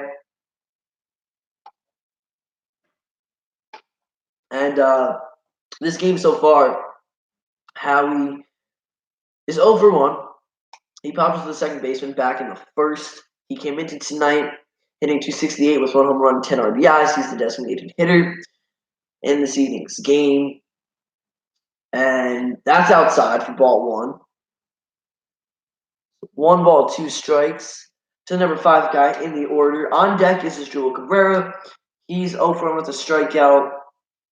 And then also due up this inning is Ryan Zimmerman. So, again, 5 solid innings, hopefully, worth of stream tonight would be great. I'm hoping it's not the last stream I do of the year, but it very well could be. As I say that, Howie Kendrick is going to loop a single into left center field. So there you go, a leadoff hit. And you have someone aboard for the switch hitters, Joel Cabrera playing second base tonight. This is great. Cabrera, Zimmerman, Robles, Gomes, however you pronounce his last name. That's the one thing about play-by-plays. Some of these last names kill me, and I can never get them right. Even simple ones, like on paper, Gomes. Is it Gomez? Is it Gomes? I've heard it pronounced both ways from like professional play-by-plays and announcers and stuff. I don't know how to say it. I'm just gonna kind of go with the catcher for Jan or Nationals backstop, whatever. So that's what I mean when I refer to that. Just so you guys know. Um, is it just me, or are there a lot of balls going all the way to the track? No, there are definitely a lot of long line drives and fly balls. 1-0 catch Cabrera, by the way, that's going to miss high. They're definitely juice. Something's juice might be the wrong term for it, but there's definitely something different with these baseballs and the regular season baseballs. I think even the regular season baseballs changed a little bit. 100%. You cannot tell me there is not a change in structure or their formation or something with the balls that are being used. Guaranteed. Even if it's a slight difference, like the stitching, whatever, something's off. And I've talked about this I think a little bit before, but the minor leagues this year, I think AAA switched to Major League Baseballs, and the home runs hit, total as a league were exponentially different from 2018, 2019. A lot more in 2019. It's something about the baseballs. It's got to be. It has to be. Whether Rob Manfred will say it or not, I don't think it's the same baseballs we've seen in the past couple of years now. I really don't think so. 2-1 count. Cabrera takes a 2-0 pitch, fouls it down the right field line, ropes it, by the way, but it is foul. Verlander has 7 starts without a World Series win. I think that is the most by any starting pitcher. He's not very happy about the baseballs in the regular season. Yeah, I mean, if your pitchers, these balls going a longer way are the difference between an out and a home run. And a home run affects your numbers, your ERA, home runs allowed, and all that good stuff. Right there, Cabrera popped it up into foul territory. The catcher, Jan Gomes, not Jan Gomes, that's the Nationals catcher. Oh my goodness. Catcher Robinson Chirinos got up and made the play. He ran into the batter, though, and it doesn't look like there was interference of any sort. I guess maybe because he caught it. I don't know how those interference rules work off the top of my head, per se. But, yeah, just thought I'd update you guys on that. 1 out now. Kendrick's still sitting on first. Let's see it, Ryan Zimmerman. Let's see a nice, actually, let me see. Second and third with 1 out would be nice for the speedy center fielder Victor Robles. They hit of some sort. 95 miles per hour, bell tie, right down the pipe. Good pitch. We're seeing this fastball a lot. I can't emphasize this enough. The Astros and Justin Verlander are heavily relying on a successful fastball tonight. And JV's lucky that he has it and that they can't catch up to it. He's hit 95, 96, 94 a lot. And, on average, I think it's 94, 95. That one's going to be 95 miles per hour out of zone, swing and a miss from Zimmerman. But this is what I mean, though, now. This is definitely been a better game from Verlander as he's gone later into the innings. First inning was his worst. Second inning, he struck out 2. No one got on base. The third inning, he walked 2 with 2 outs, but no one scored. And then he had a leadoff single that he gave up here in the top of the 4th. But other than that, nothing crazy. And he just seems to have his stuff under control. And if he leaves this game only giving up 1 run, I'm sure the Astros will guarantee the win. It kind of sucks, but again, it's not that I'm against the Astros. I'm just rooting for the Nats. If the Yankees were facing the Nationals, it would be a different story because that's my favorite team. But I want to see the Nationals win their first World Series and their first appearance. And I like Anthony Rendon and Juan Soto on the same team. I want to see them win a ring because I doubt Soto will really not Soto. I doubt Rendon will return to Washington, but I could be wrong. The count's going to be pitching's going to be in the dirt. The count's even at 2. And Verlander, career accomplishments demographic on the screen. He's won Rookie of the Year. He's won Cy Young, most valuable player. He's had a no-hitter. He's a 20-game winner in 1 season. 300 strikeouts. He's a world champion. Now all he needs is a World Series win. That's kind of crazy. This is either his 7th or 8th World Series start. I think it's his 8th, and so far he's winless. That's kind of crazy, though. You know, having such a great guy on the mound in the regular season and pretty much the postseason, other than the World Series, start for you, and then him just do very bad in this one very important series of the year. That one's up and in, 96 miles per hour. Watch out. Full count to the first baseman. Honestly, a walk here would be fine. Victor Robles would need a hit, and Robles is hitting 242 coming into tonight with 1 home run, 3 RBIs, 1 stolen base, 730 OPS, and 33 at bats. Zimmerman has 7 RBIs, 2 home runs, 757 OPS, 265 average, and 49 at bats coming into tonight. He's 0 for 1 at the moment. Fouling that one off, 95 miles per hour. Again, another fastball, low and away. His first at bat, he lined out to left field, and the left fielder tonight for H-Town is Michael Brantley.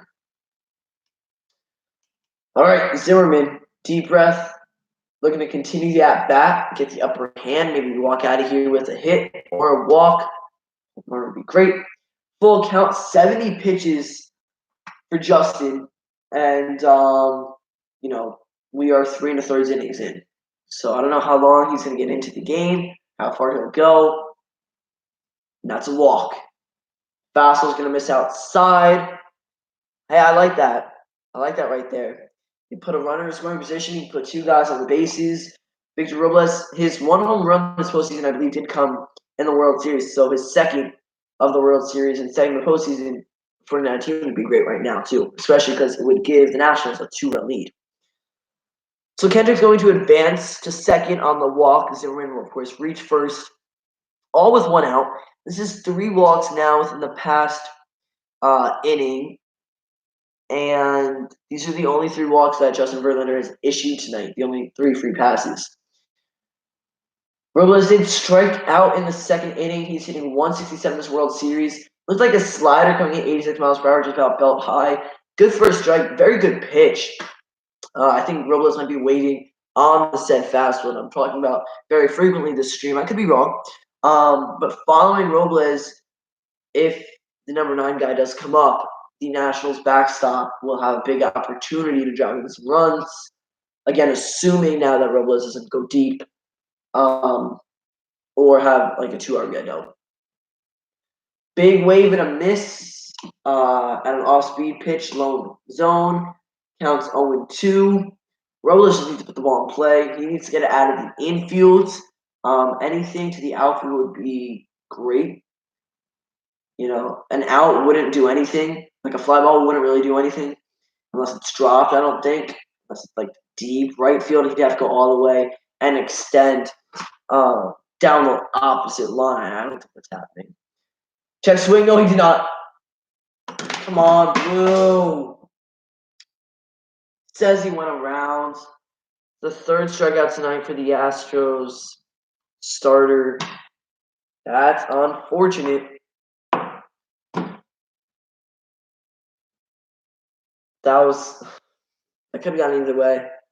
It could have gone either way, which sucks. Victor Robles is mad. He gives the umpire a look like, are you kidding me? But he's going to strike out now. I forgot what I was saying before that. And now the Nationals catcher, Yan Gomes, not Gomez, I think it's Gomes. I'm just going to go with Gomes from now on. Yan Gomes is up, 1st and 2nd. 2 outs, top of the 4th. Verlander's 75th pitch of the World Series. Go! Deep left field. At the wall, at the orange out. No! Foul. Wait, Brantley caught it. Oh my goodness. No. Oh, it was a fair ball. That sucks. I couldn't see the camera angle. Like, I was seeing more of the wall than I was seeing, like, the actual ball. And Brantley, I thought it was gone at first off the bat. It looked like it had good pop to it and some distance. Would have been a 3-run home run, but instead, a fly ball to left fielder Michael Brantley. That will end the inning. Nationals waste an opportunity there. That's big because, they could have scored a couple runs, tied it up, or taken the lead. No runs on one hit for the Nats. And, yeah, that ball definitely carried a bit, for sure. So now we're heading over to the bottom of the fourth. Michael Brantley, who just made that catch in the outfield to end the fourth inning defensively for the Astros, will lead it off. Brantley, Bregman, Yuli, 3, 4, 5 guys, heart of the order, are due up right now. Steven Strasburg did really good. The second inning, the third inning as well. First inning was his worst. He's going to get better now in the fourth. 5 innings, guys. That, again, is probably going to be all that we can stream tonight. I'm hoping for Nationals comeback, though. I want to see them win it. It'd be great if they could take the lead while I'm on stream. Will it happen? Probably not. I mean, I remember game 2. I think I streamed 4 or 5 innings, and I said, you know what? I'm going to call it a night, guys. Thanks so much for watching. Until next time. Peace. Went upstairs, watched the game, and like 2 innings later, they score a bunch in the 7th. I think it was the 7th. And they end up winning 12-3. I streamed the first half of the game about. They scored 4 runs total, both teams. And the final score totaled to 15 runs. So I missed out on a lot of the action. As long as the Nationals win tonight, sorry, I couldn't think of what I was going to say there. As long as the Nationals win tonight, I wouldn't mind seeing some late flurry of action and runs and stuff. Again, I'm mentioning that I really want the Nationals to win. I keep saying as long as they win, if they win, once they win, whatever. I know there's a very good chance that the Astros will come out on top and win the World Series and end the Major League Baseball 2019 season tonight. I know that probably will be the case, but I want to go ahead and just kind of hope that there's a chance and just kind of think about it a little bit. Maybe manifest the win for Washington. That'd be great. But again, I can't control it, unfortunately. If I could, the Yankees would have won a long time ago, and the Red Sox would be the worst team in baseball. But that's okay. Anyway, back to the play-by-play. Michael Brantley versus Steven Strasburg. That is the matchup we're going to see to start the bottom of the fourth. Brantley struck out back in the first inning. What to watch for home run wise? Springer. Strikeout wise is Alvarez. So this doesn't apply to him. We will see Alvarez probably up this inning. He's due up fourth. It's Brantley, Bregman, Gurriel, Alvarez. We might see the DH have another offensive opportunity. Now, 0-1 that's caught off by Brantley. Strasburg, his pitch count is fairly low at the moment, 36. Not bad at all. Honestly, looking really good. Again, minus that really upsetting first inning. Strike 2 on a slider, 80 miles per hour, front door. Backdoor. Correction. Backdoor slider for strike 2. And they keep showing the president of baseball operations, Mike Rizzo, for the Nationals. Who do you like better, Verlander or Strasburg? In terms of the pitchers themselves, Verlander, in terms of who they play for team-wise, Strasburg is, of course, again, want the Nationals to win. I keep saying this. Apparently, going to roll it over to the first baseman, Ryan Zimmerman. He will take it himself for 3 unassisted, and that'll get the first out of the bottom of the fourth underway. So, yeah, I love Justin Verlander and the way he approaches, the game and his starts and the stuff that he has. He's very good. But because I'm rooting for the Nationals, I like Strasburg better tonight in this situation. If that answers your question, hopefully it does. So 1 out now for Bregman. Flashback to 3 innings ago where he had the solo home run. That is now the deciding factor. Currently, it would be a 1-1 game without it. Long fly ball to left field. He got all of it, hit it out, and there was that solo shot. It was his 4th of the postseason, 12th RBI of the postseason. He has 5 career World Series home runs, most by a third baseman of all time. Really cool stuff there. I feel like just all Astros players in the postseason set records and do very good. Springer, Altuve, Bregman. I'm sure Brantley has a couple records or something tied or whatever. Or he's at least got to be up there in certain categories. 1-1 count out of Bregman. I like his batting stance, Alex Bregman. It seems like relaxed, not a lot of movement with the hands, but he's still like moving back and forth a bit at the same time. 95-mile-per-hour fastball pops up, stays on the infield grass, and Zimmerman will make the play. So a P3. And so far, the first baseman for the Nationals is responsible for both putouts in this 4th inning. So we have very limited outs left of the stream, 7 total. And I'm hoping we see some more runs come across the plate. Honestly, either team. I just want some action. Just in case this is the last game I stream of the 2019 season. It's kind of crazy. We've streamed a lot. Home Run Derby, you guys loved that. I got a lot of views. For the longest time, that was my most viewed video. Thank you guys for that, by the way. You guys are amazing. We streamed the Home Run Derby. We streamed a decent amount of postseason games. This is my 2nd World Series stream. We streamed some regular season games with the Yankees and the Mets.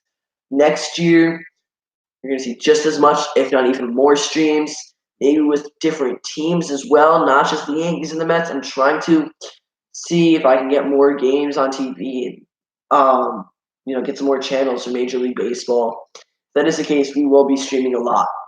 As soon as I have free time, whenever I have free time, boom, turning on the stream and talking to you guys for the play-by-play once the regular season comes around. Yeah, I'm excited for next year. Can't wait to see the Yankees back in action again. It's only been a couple weeks, probably just a little over a week actually, since the last time I've seen them take the field. I will start a countdown probably once the World Series is over. 2-0 delivered to Gurriel. Fastball on the inner third. Good for strike one. Of course, that's going to be a huge batters count 2-0. You're expecting a fastball or something in the zone because the pitchers need to get a strike across so they don't go down 3-0 and have to come back and try to strike you out or work some goodness, or we're trying to get something to work out for you. Still can't speak. Oh my. I'm getting tired. It's getting late. We're getting deeper into the stream. You guys can see I'm stumbling over words. However, it's a 3-1 count. Jordan Alvarez on deck. Hopefully, he won't come up to the bottom of the 5th. I want Gurriel to sit down, be retired here, either by strikes, pop out, ground out, whatever. To get to the top of the 5th, I want the Nationals to hit again, score some runs. The payoff. Ball 4. 95-mile-per-hour fastball is going to be slowing away. I think, let me just check here. Yeah, it's the first walk from Strasburg tonight. And then I'll bring up Alvarez. He's my strikeout to watch for. He went into tonight hitting 250 this postseason with 1 home run, 3 RBIs, 681 OPS. I think he's hitting like 5-something in the World Series, though. Back in the 2nd inning, he led off the bottom of the 2nd offensively. He grounded out to second. Who will win a Gold Glove for each position in your opinion? Don't be biased with the Yankees. No, I won't be biased. I actually don't think any Yankees are going to win Gold Gloves. DJ LeMahieu, yes, he has great defensive skills and he showed off his glove a bit, but I don't think it's enough to win the Gold Glove award for the American League when there's a lot of other really good guys at second. By the way, I'm going to try to be less biased starting in the 2020 season. I can't guarantee how far that's going to go and how long that will last, but I'm going to try. And right now I'm going to bring up because I can see like the finalists for the Gold Gloves, I think. Major League Baseball posted it somewhere, I believe. Maybe I won't find it. Watch my luck. All right. I'm going to keep looking to see. If I had the list of finalists with me, I would be able to give you guys a better answer. But I don't want to be saying names that aren't even being like thought of right now. Gold.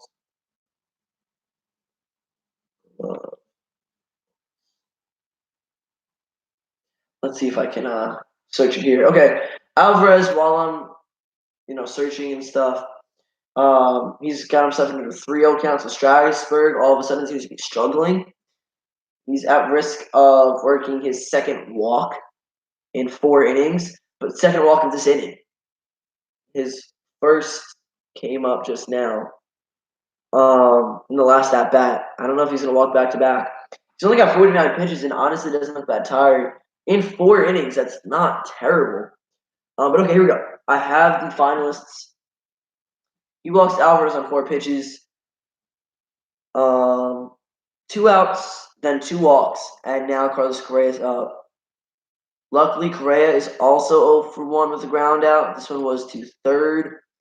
He came in tonight hitting 167 with 3 home runs, 8 RBIs, 1 stolen base, 609 OPS, and 60 at bats. Once we get to commercial break, I'm gonna kind of read you guys some of these and make my predictions. I was considering making a video on it, but we'll see. With like my predictions for who's gonna win. All right. 15 pitches in this inning for Strasburg. That's the most out of all innings combined. The second most. He threw 13 pitches in the first, and now he's gotten 15 this inning. So Gurriel on second, Alvarez on first, Correa up.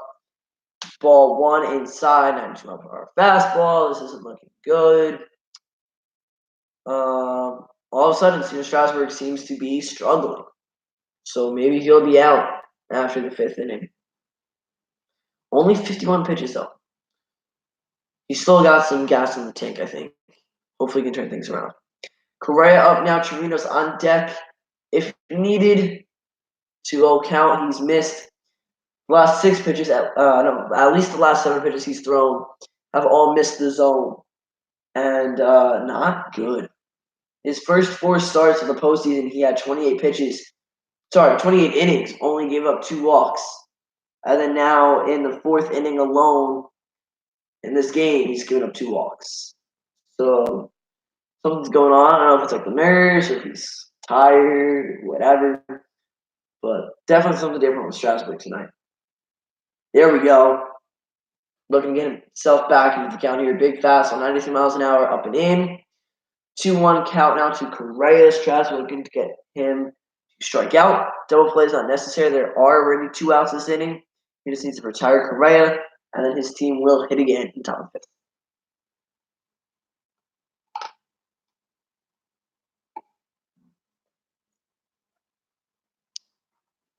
All right. The delivery is strike 2 fastball, knee high, coming in at 93 on the radar gun. Counts even at 2 apiece. Good stuff. All right. Yeah. Come on. I'm getting nervous because as this game goes into later innings, kind of realizing that the Nationals seem to be struggling right now, and I'm taking into consideration the fact that the Astros were, I think, the most winning team in baseball, and how I kind of underestimated and overestimated them at the same time. I thought they'd win it in 5 games, and then I didn't think they'd lose to the Nationals, especially not the first 2 of the set. But I want the Nationals to win it. I'm going to be excited for Houston if they go ahead and come out on top. Correa's going to strike out swinging. There we go. Innings over. No runs, no hits, but 2 walks. And that's going to end the 4th. We have the first 4 innings of Game 6 of the World Series in the books. 1 inning left for me stream-wise. And then I will be done. Hopefully not for the season. But that might unfortunately be the sad truth. Here we go. The finalists for the Gold Glove, my predictions. Now, some of these guys, a lot of these guys, since it's not really Yankees or Mets, I haven't seen the plays or them do so well defensively.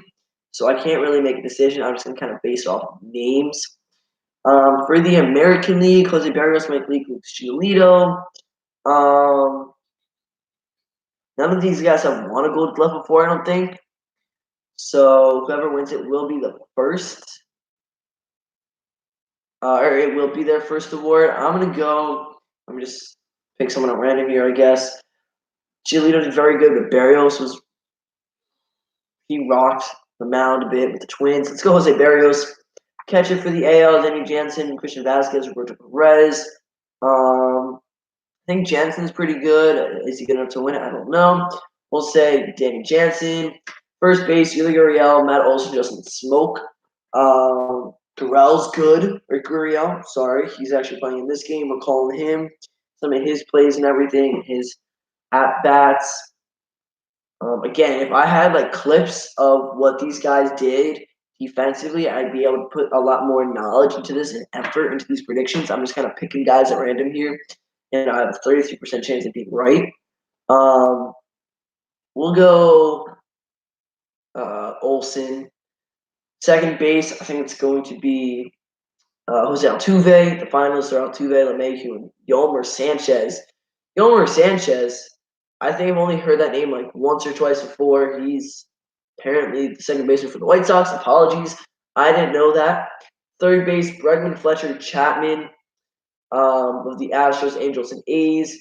Chapman's really good. Bregman's really good. We'll go Chapman. Shortstop, Semien, Simmons, or Lindor.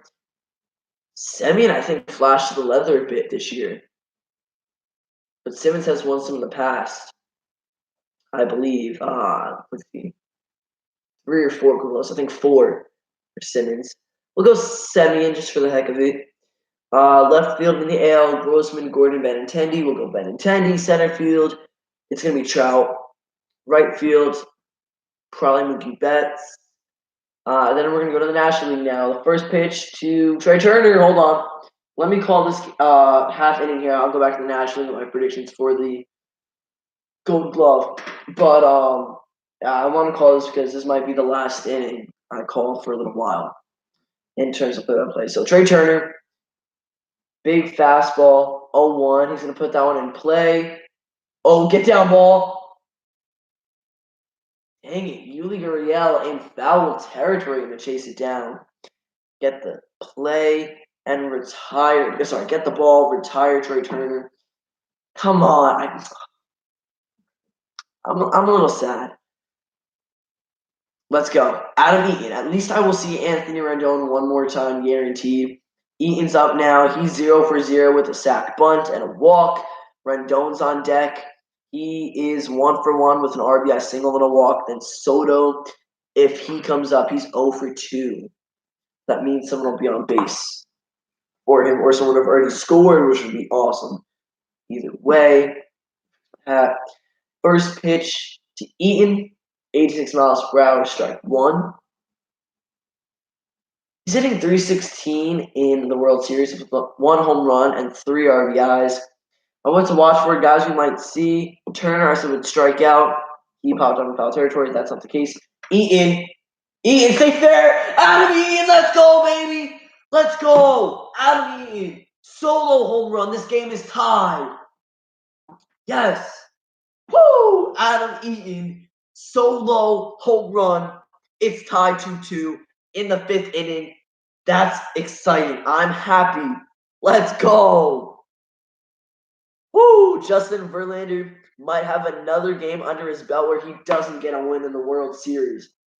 He's nearing 80 pitches. Let's go. Oh my goodness. I'm so happy. I feel like my emotions have really been like brought out today because the first inning when Turner scored, I went off. I was really excited. Now I'm super happy that Eaton came around, hit a home run, and Rendon is up. So we're going to see Rendon and Soto. And I'll talk about my predictions back to back. No, foul, not nearly far enough, but foul out of play. 0-1 count for Rendon now against Verlander. But Eaton hit a home run. Rendon, Soto going to be up. As I was saying, my home run what to watch for, and my predictions for people who might come up this inning.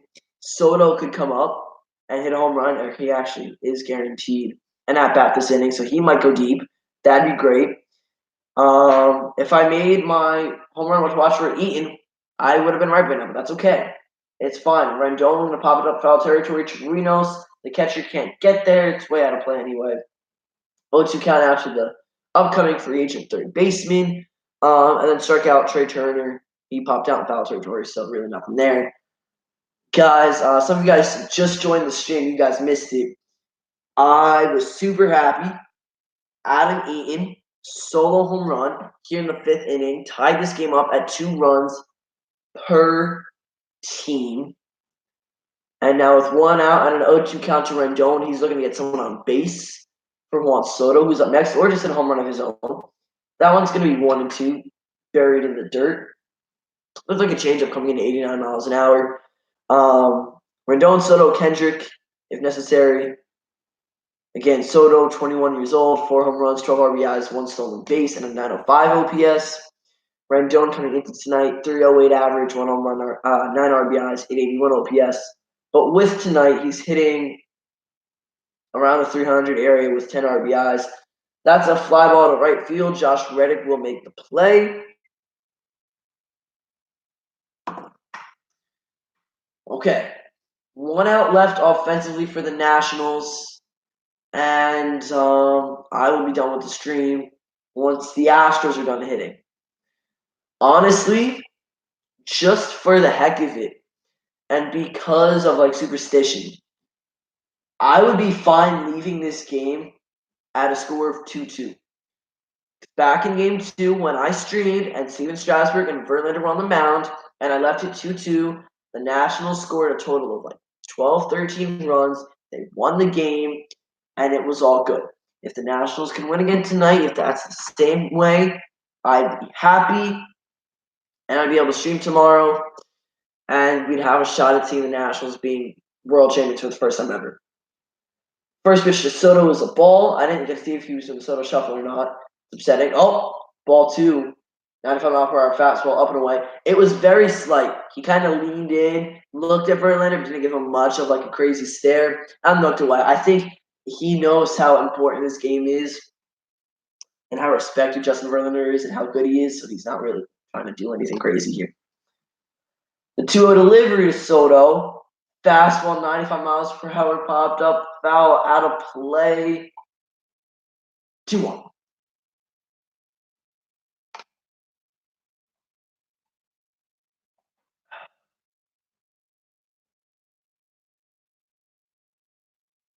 right. So again, at this commercial break, whenever the Nationals are done hitting, I will talk about my National League Gold Glove predictions based strictly off the names, not based off of like plays that I've seen or anything, just kind of guessing. So stay tuned for that. Juan Soto, 2-1 count. Justin Verlander, fastball up and in, 96 miles an hour, 3-1. Soto's like, yeah, I'm ready. He's either going to throw me a strike that I'm going to hit it hard, or he's going to walk me. Howie Kendrick on deck. He is 1 for 2 tonight with a single back in the 4th inning, last inning. If Kendrick does make it up here in the top of the 5th. 3-1, driven deep to right field. It is gone! Let's go! Juan Soto, solo home run. The Nationals have the lead in Game 6, inning 5. And that's also exciting because my home run watch prediction was correct. I said Soto would go deep. And what I say before the pitch was thrown, 3-1 count. Soto said he's either going to throw me a ball that I can hit well, or he's going to walk me. And he hit a home run. Justin Verlander, let's go. Get out of this game. I want the Nationals to win it. 2 home runs this inning. 3 runs for the game for the Nationals offense. Up and in fastball. Soto got all of it. That is his 5th homer of the postseason. 13th RBI. It looks like he did the same little delivery and trot with a bat flip as Bregman. He let it go once he hit first base. He held the bat all the way down and gave it to his first base coach. I love it. I love it. I love it. Let the kids play. The Nationals are winning. I am excited. This is big. This is big. I love this. Watch me get excited just to see the Astros win it. and like I'm gonna wake up tomorrow because I'm gonna turn off the game and see the notifications the Astros are the World Series champions. Please don't be the case. Please don't be. I want to see the Nationals in Game 7. Because honestly, Max Scherzer starting Game 7 tomorrow against who I would assume is Zach Greinke for the Astros. That's big. Because unless they go to Garrett Cole on short rest, Scherzer is going to be dominant. At least I hope he is, if the time comes. And he should go about 6 innings. And Greinke, I mean, he did get the win against the Nationals in Game 3, but I don't think Scherzer was on the mound then, so we might have had a lesser starting pitcher for the Nationals that game. Big swing and a miss from Kendrick. The count's even at 2 now. I'm sorry, I missed a couple pitches here. That's huge. Nationals up 3-2. 2 solo home runs in the top of the 5th. Adam Eaton, Juan Soto. Let's go. Almost back-to-back, too, but Rendon had a fly ball to right field and was retired in the middle. 2-2 count, 2 outs. Payoff pitch. Kendrick, right field. It's deep. The warning track, Josh Reddick, don't make a catch, and he does. Okay, it ended up kind of going towards the foul line a little bit, made it to the wall, but Josh Reddick makes the play. 2 flyouts to right field, but 2 home runs to right field. We see 2 lefties, Adam and Juan Soto, both go deep. I'm happy. I'm more than happy. I'm ecstatic. 2 runs on 2 hits. The Nationals are winning 3-2. It's commercial break. I'm going to take you guys through my National League Cy Young Award predictions. For pitcher, I am going with the one and only Zach Greinke. He does get the considerations for being in the National League for this award because I think how this works is he spent the majority of his season in the NL with the Diamondbacks. I could be wrong. Maybe just some of the great plays that brought him to this finalist point came in the NL, and that's why. But he is being represented in the National League, and I think he's going to win it over Flaherty and Nola, or at least I hope he does. Catching, you have Hedges, Molina, and Realmuto. I'm going to say maybe Yachty. I know a lot of people say he's overrated, some say he's underrated, and there's this whole big debate and everything. But I think Yadier Molina is going to win it. See, he won 8 straight Gold Glove awards from 2009 to 2016, and he won last year. He might win his 10th if he wins this year. So, yeah, let's go Yadier just for the fun of it. First base, Christian Walker, Paul Goldschmidt, Anthony Rizzo. It's going to be either Goldschmidt or Rizzo, probably Paul Goldie, though, with the Cardinals in his first year with St. Louis. Second base, Ozzie Albies, Colton Wong, Adam Frazier. We'll go Ozzie Albies with that one. At third, it's either Arenado, Rendon, or Donaldson. 3 of some really great players in Major League Baseball, and I love Donaldson and I love Rendon. So I don't know. With a pick here, I mean, Nolan Arenado I think is the easy pick. We'll go with Nolan Arenado, but I wouldn't be mad with any of those winners. At shortstop, Paul DeJong, Trevor Story, Nick Ahmed. We'll go Paul DeJong. Switch things up a bit. In left field, Juan Soto, David Peralta, Hunter Renfroe. I'm going to go for Soto here. In center, Robles, Kane, and Bader. Lorenzo Kane should win that. I don't know how many home runs he robbed this year or how many home runs he's robbed in his career, but he's robbed a lot. And then in right, Bryce Harper, Jason Hayward, Cody Bellinger. I guess we'll go with Cody Bellinger because I think Yelich will win NL MVP. Then at least we get Bellinger 1 award. Colton Myers says, wow, I'm a sad boy right now. Yeah, I'm sorry about that. Nationals take a 3-2 lead in the 5th. I apologize. But Game 7, if it does come about, it's going to be a great game. You have to admit it. So I'd be excited either way. I know, Colton, for you, you're probably rooting Houston all day. And it's been a great game so far. A little slow. I wish there was a lot more action, but it's okay. As long as it kind of remains this way now, I wouldn't be mad with the end result, 3-2 or something like that.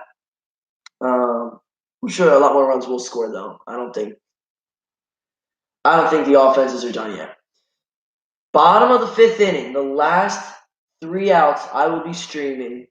Hopefully not of the 2019 season, though. I want to come back, sit down here tomorrow, and stream, talk to you guys, and do a play-by-play Game 7 of the 2019 World Series. So 0-1 count to Chirinos. He shows fun but pulls back. He is not my strikeout or home run to watch for. Just watch out because you don't want the averages fool you. I don't know how you guessed. Yeah. If you mean how I guessed, you're an Astros fan because your logo, because you're sad that the Nationals are winning. If not, I don't know what you're referring to. If you can specify, that'd be great. But yeah. So Chirinos, 1-1 count to him now. Chirinos, Reddick, Springer, all due up. Springer is my home run one to watch for. Please don't hit a home run now. Honestly, I'd rather be wrong with my prediction than see him hit a home run. Chirinos is going to foul that one back and out of play, 1-2. All right. So 182 average, 3 home runs, 4 RBIs, 725 OPS. Sorry, let me slow it down. 755 OPS. I feel like I sped right through that. But those are Chirinos' numbers this October. And for Reddick, 129, 1 home run, 2 RBIs, 408 OPS. Springer, 200 average, 4 home runs, 8 RBIs, 3 stolen bases, 731. Those 3 guys are all due up this bottom half of the inning. It's going to be a count even at 2 balls and 2 strikes to Chirinos. Reddick on deck, the right fielder. Yeah. It's honestly a crazy game. It's honestly kind of crazy. I love the World Series. I think the past couple World Series matchups have been very good. And I would have loved it if the Yankees were in one of them. They've been very good. Last year, of course, Red Sox Dodgers. The year before that, Astros Dodgers. Astros won. Then you have your Indians and Cubs, your Mets and Royals. So, these past couple of years, this not fall classic. I don't know. The last series of the year, every year, has been pretty good. These past couple of seasons. So, yeah. Counts remain 2-2. Chirinos fouls that one back. I feel like I'm losing words. I don't think that last sentence I said makes sense, but that's okay. We're going to pretend it does, and it did. 2 hours into the stream, let's go. For those of you guys who just joined me here, the Nationals are winning 3-2 thanks to 2 solo home runs from Soto and Adam Eaton back in the top of the 5th. They have a 1-run lead over the Astros who are currently hitting now. Chirinos just struck out. That's Strasburg's 4th K of the night, and that'll bring up Josh Reddick, and then Springer, who is on deck. So, yeah. If the Nationals win the series, I think that Soto will probably be the MVP. He hit a home run the opposite way in Houston. I think the last series, or the last time we were in Houston here before the 3-game set in Washington. So that was either game 1 or game 2.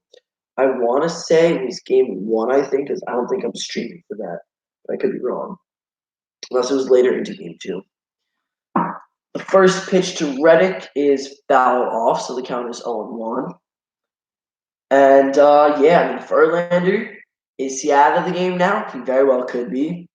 He might go in for a 6th, but Brad Peacock's warming up in the bullpen. Let me get his stats up for you guys this postseason. Thinking maybe Peacock's warming up so he can come in the 6th because there's only 1 out in the bottom of the 5th.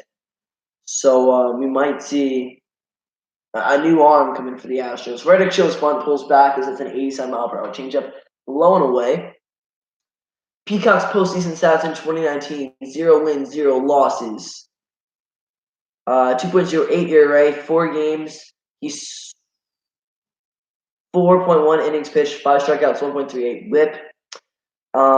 In his career, no wins, no losses, 4.32 ERA in 11 postseason games with 1 save, 16.2 innings pitched, 21 strikeouts, and 1.38 WHIP. So, bullpen guy, want to see how the Nationals do against him.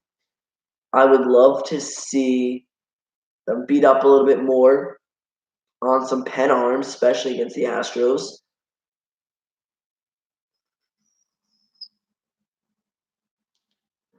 Extend the lead here a little bit. Counts 1-2 to Reddick, and I'm getting tired. I don't even think I'm going to be able to stay up to watch the rest of the game live. I'm gonna try to, but I don't know if it's gonna happen, guys.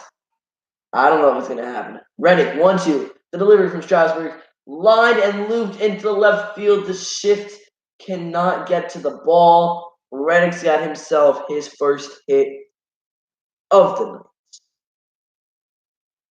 He's now 1-for-2. He struck out back in the third. The lineup card will flip over. George Springer up now. And we're back to the top of the order. So, Springer, Altuve, Brantley. We need to get outs here, Strasburg. I just dropped my pen. All right. Let's see. 1, 2, 3, 4 strikeouts for Steven on the night. A double play would be awesome in this situation. A strikeout would also work because then any other out would end the inning. Whether it's Altuve or Brantley who does hit it. 65 pitches on the night here in the bottom of the fifth from the national starter. That's an inside fastball. Like inside, I mean like not in the zone, but the umpire calls it a strike. So 0-1, I'm not going to argue here because that's technically in my favor as I'm rooting for the Nationals. But that's not necessarily the best call out there. So Strasburg's ahead of the count to the leadoff man for the Astros lineup. That's going to be tied now, 1 ball, 1 strike. Looks like a slider that missed away, coming in at 83 miles per hour on the radar gun. 2 outs, and I'm done streaming, guys. But this has been a great, great stream. 2 hours, 6 minutes in until this point, which is phenomenal. Thank you guys all so much for joining.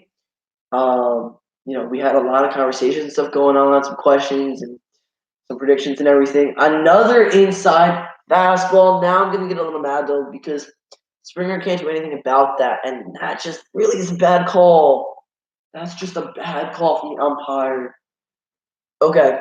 Wild Foods is a great stream. Adios. Thank you so much. Yep, in just about 2 hours, I will be done.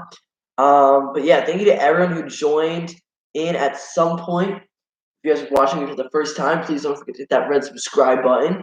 We're getting closer and closer to 1K every day. Thank you all so much for watching. You guys are all great. I would not be here without you guys today. Springer's going to follow off his foot. Yeah, we have a great community and stuff, and I'm very excited. I'm happy I got to stream this, and it fit into my schedule. I wasn't busy tonight because it could be the last game of the regular season or of the season, just in general. And also, if not, it's another World Series game, and tomorrow we will be streaming Game 7 as long as everything goes according to plan, and if there is a Game 7, of course. So here we are, Strasburg versus Springer. Springer 1-for-2 back with a double in the first inning. He scored one of the only 2 runs for Houston tonight. He's got a runner on first with 1 away and a 1-2 count. Strasburg, 69 pitches. The delivery almost got him. It's going to get in front of Gomez. He's going to keep it in front of him, though. Counts even at 2 apiece. Come on. Let's see it. Put him away. Ground ball would get us out of the inning. And strikeout would work, too. Altuve is on deck, so I would just love a double play just so we don't have to face Altuve or Brantley or Bregman, especially. Because if we get to Bregman at this point in the 5th inning, that's a problem because runs scored, and that's not good. Or runs will most likely score. No, yeah, runs would have scored already, probably. No, goodness, no. George Springer. I love Springer. But it's going to be another double. And the run doesn't score. Reddick stays at third. But that stinks. I want to leave this game with the Nationals ahead. And I want to end the stream saying that I watched Washington pull ahead of the Astros in Game 6 of the World Series. Anthony Rendon tries to make a play, but there was a shift in the outfield. Rendon couldn't have made it there anyway.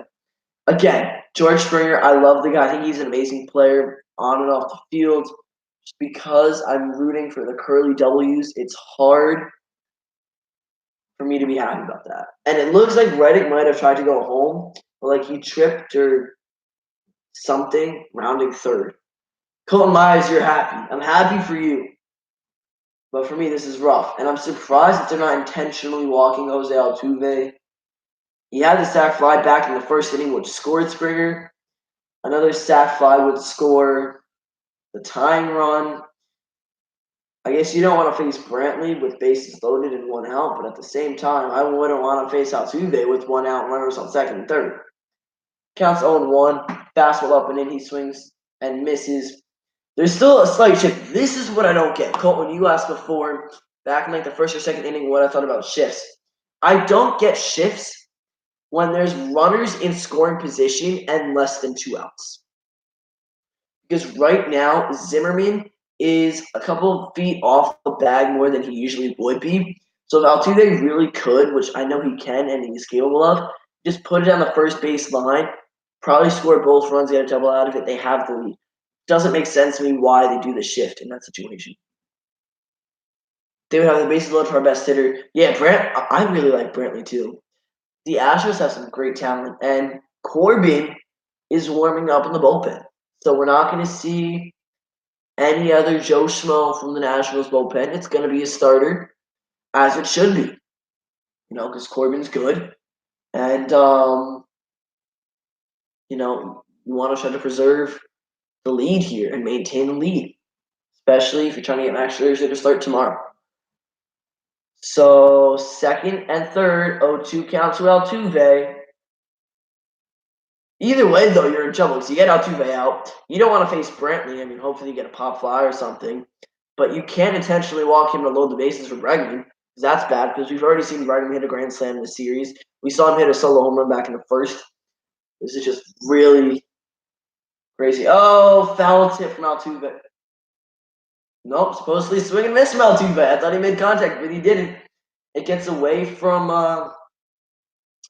the catcher, Yan Gomes, but it's not going to advance the runner. It stays in front of him. So Altuve's out. I thought he made contact. He didn't. Okay. Curveball in the dirt. Altuve lunges for it, misses. I'm happy. Swinging strikeout. That's strikeout number 5 for Strasburg. Good stuff. 1 more out. I leave the stream. The Nationals have the lead.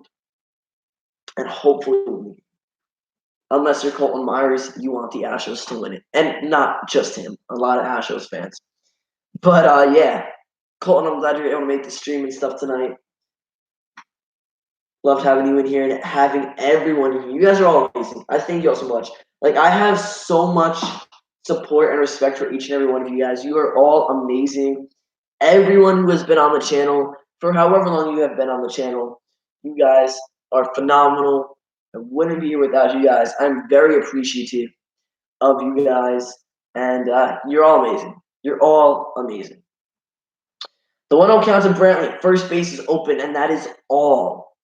George Springer on second. Josh Reddick standing on third, 90 feet away from scoring the tying run. That one's fouled off. The count's even at 1 apiece.